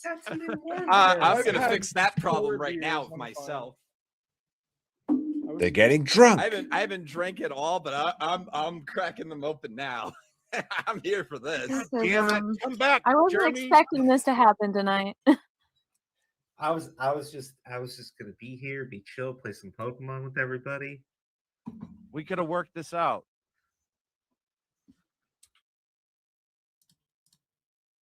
All right, there you go. All right, chat. My camera is under attack. My internet's under attack. I want to go through the Renaissance Fair, Ren Fair Stream Asylum. It's uploaded on Odyssey by Reardon Steele, who I promise I'll get their name right always in the future. Maybe we cover this tomorrow, but at the other times, maybe we'll do it like in the evening time slot, because it's about to hit midnight. So I don't know if I've got 2 hours of Renaissance Fair in me, but should we do it? Do you want to do this tomorrow, chat? One, if you want to see the entire Renaissance Fair, even if you have to watch it on replay. There's probably a lot of gems in here that nobody knows about. It's pretty bad. We'll watch like 2 minutes of it. We'll see what it's like. Encoding, streaming, process. Renaissance Fair live stream. Yep, I pulled it. I mean, this is like a terrible idea from the get-go. Yeah. No, I just do a little bit of Amazon Prime because I have a Prime. Check. Otherwise, I just do. You know what's sad is I wanted to show you something on camera today, chat. Sorry, this is my Renaissance Fair. I got to get this in before the stream ends. Where is it? I found the most delicious food today. It's literally made for me, chat. It's the Japanese sand cake. Okay, life just gets better every day. All right. Move it down. Carbon, I watched that because I watched like 5 or 6 episodes. I have that Cody. It's streaming at 720, boys. All right, I tell you what. We'll watch this Renaissance Fair stream until it's cringe and he does something weird, and then we're gonna watch the rest of it next time. Yeah, there's a new one. I can't think of the name of it. I think it's it. We're already stalking this chick. He's already stalking that one chick. Say Say hi, Heather. The Sword Swallower. Are we on? Yeah, we're live. Oh, looks good. She just ignores it. All right, I'm gonna take a walk around. All right, fix me up. Mike guy, fix me up. Hi, Ryan. So wait, he immediately doesn't want to spend time with his friends? What the fuck? Oh, that's not bad. Was that his wife? Wait, so did he go to the Renaissance Fair with his wife only then to slag off his wife when she was away from the earshot? Yeah, there's a new one. I can't think of the name of it. I think it's it. I'll be told. All I do is on the current celebrity video show series I want, I download it. And I put Say hi, Heather. No, that's his wife. That's his wife. He said hi. He said, "Say hi, Heather." Like, I knew that he made fun of his wife in this video. I didn't know she was at the very same Renaissance Fair. So within the next 2 hours of seeing his wife, he literally says to the chat, "I hate my wife and I want to leave her." Holy shit. The Sword Swallower. He leaves her with 2 bulls, apparently. Yeah, we're live. Oh, looks good. She just ignores it. All right, I'm gonna take a walk around. This is called the Jeremy Weekend Special, when he leaves his wife with 2 dudes. Right, fix me up. And disappears for 2 hours. Mike guy, fix me up. Hi, Ryan. Oh, that's not playing it? No, that's a live feed right there. Oh, it's not. It says I have a poor connection, but that seems really unlikely. I'm gonna do this. Just drop it down to 480. It says I have a poor connection, but that seems really unlikely. Change it down from. Yeah. Mute your stream. There's my friend's watching it. Looks like a bunch of white people to me. Where there are wenches and horses. By the way, all right, so wenches already mentioned. Should be working. Jesus, it sounds like one of my streams. If you feel like saying anything,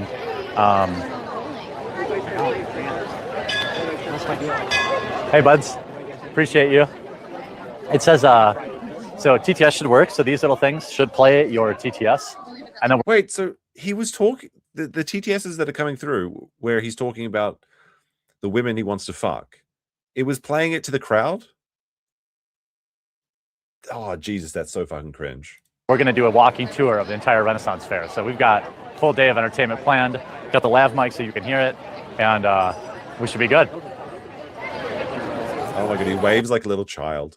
Oh, now it says we're doing good. They got any good Belgian beer there? No. Where's my cosplay? All right, we're going to take a walk around. I'll catch up with you guys. Oh, okay. Okay, we got a TTS test coming in. Hold on. Turkey legs. We got some huzzahs in chat. How old is this?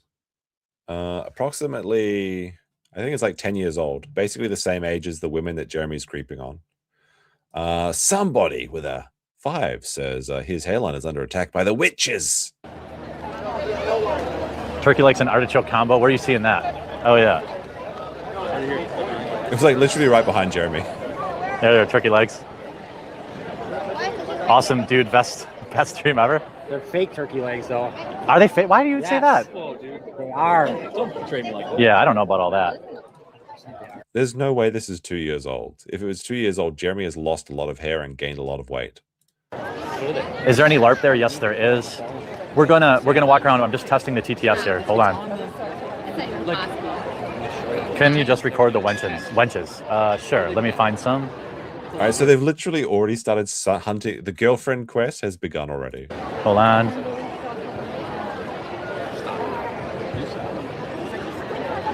Any soy people around? Yeah, there are a few soys.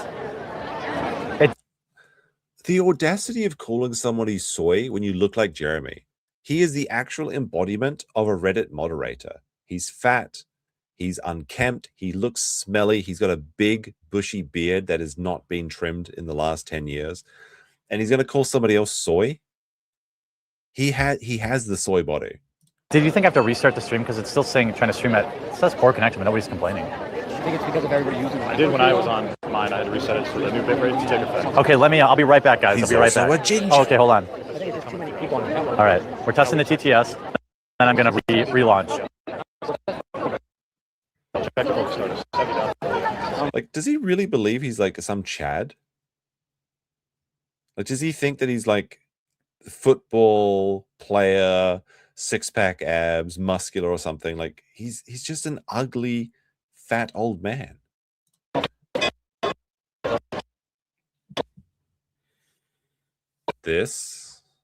What does this mean? TTS test get woke, go broke, you son of a bitch. Yeah, that worked.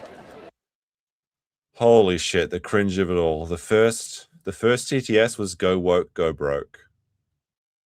But I didn't see. Was this story based? This story? Not this time. Come up on screen. Oh, do I have to go to? There it is. I can hear it really good. Okay, good. All right, so let me restart this. I'll be right back. Don't go anywhere. It's gonna be great. All right. There'll be over 1,000 in like 10 minutes. All right. Good luck. Wish me luck, boy. Wait, so they were watching his stream? So when he said on stream that his wife doesn't mean shit to him, she could have been listening to that. I mean, obviously she was too busy getting plowed, so she didn't hear it, but she could have. All right, I've got a drink.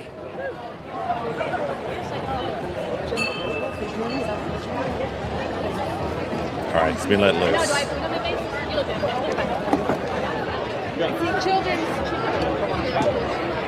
We'll check some stuff out.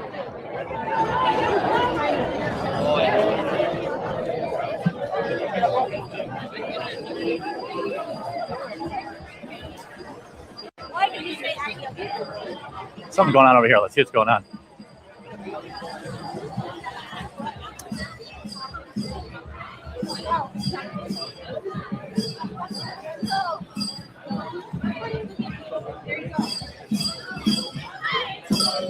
I've never been to a Renaissance fair. Are there any fun? I mean, it looks like wholesome, good fun.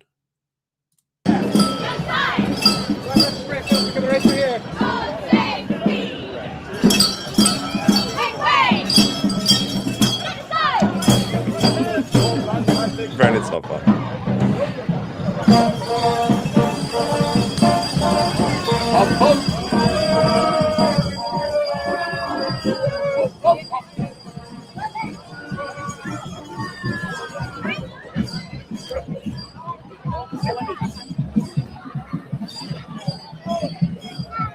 Yeah, these are the good times.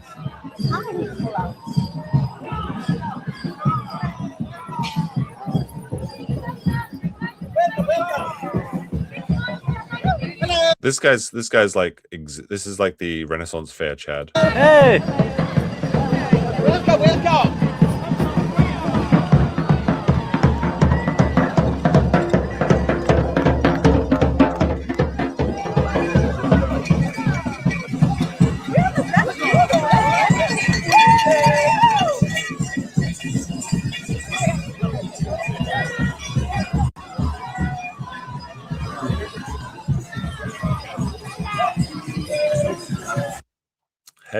We got DB with a 2 says, have you noticed him and Chud Logic look similar? Not really, because I don't really watch Chud Logic streams. I think I've seen him on EFAP once or twice, but he has like that profile picture that looks completely different to him, so it's very confusing. I mean, I guess I'm not one to judge on that. It makes me look mad. I don't like it. Sorry. Is it? I will say that I think that Chud Logic looks like he's a quarter of what the quartering weighs.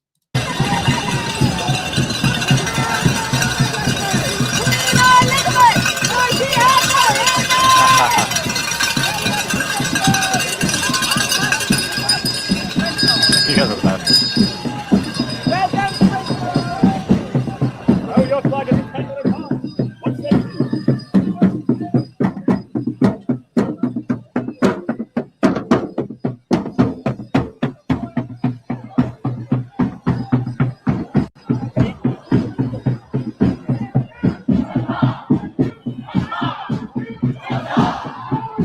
Yeah, it is. All right, there we go.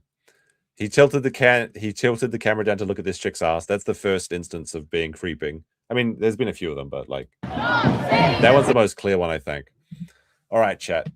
So we're currently 8 minutes into the Renaissance Fair thing. We'll watch the extra 2 hours at some point, perhaps tomorrow, but at the different time spots. So maybe we'll watch the rest of this 12 hours from now. I'm gonna be honest. I'm gonna have a drink and then I'm gonna go to do a bit of work and then go to bed and then do a bit of work and then come back and potentially watch the rest of all of this.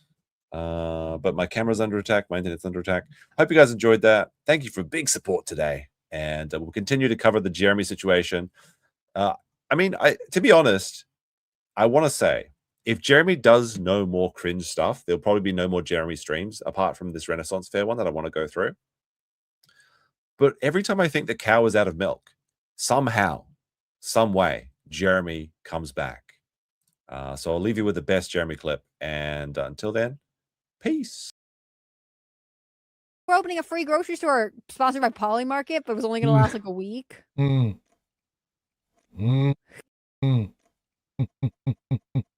No, that was something that happened. Oh my gosh, that's super. What is that? Water, vegetable juice, fruit juice, 100%.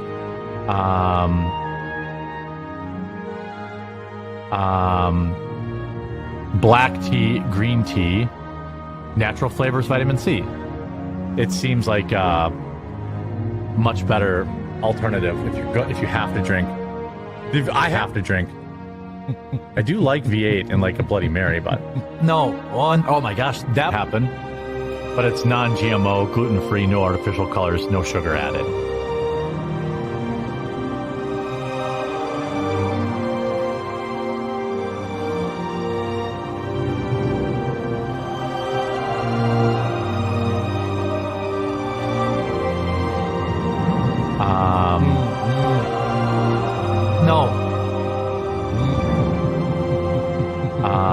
I get anxiety, and like it makes me like, I don't know. I have to drink. Damn, they're so good. Having even more anxiety because so I have to be careful. I have to be careful with.